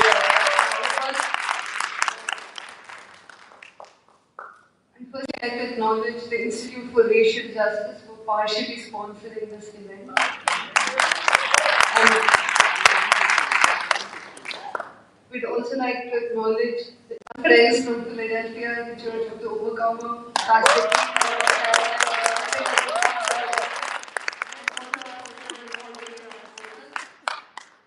the next one to thank Minister Ishmael Muhammad,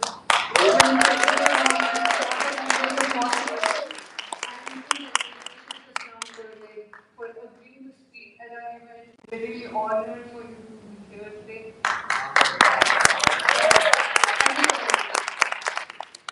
We also would like to thank the DuSable Black History Museum.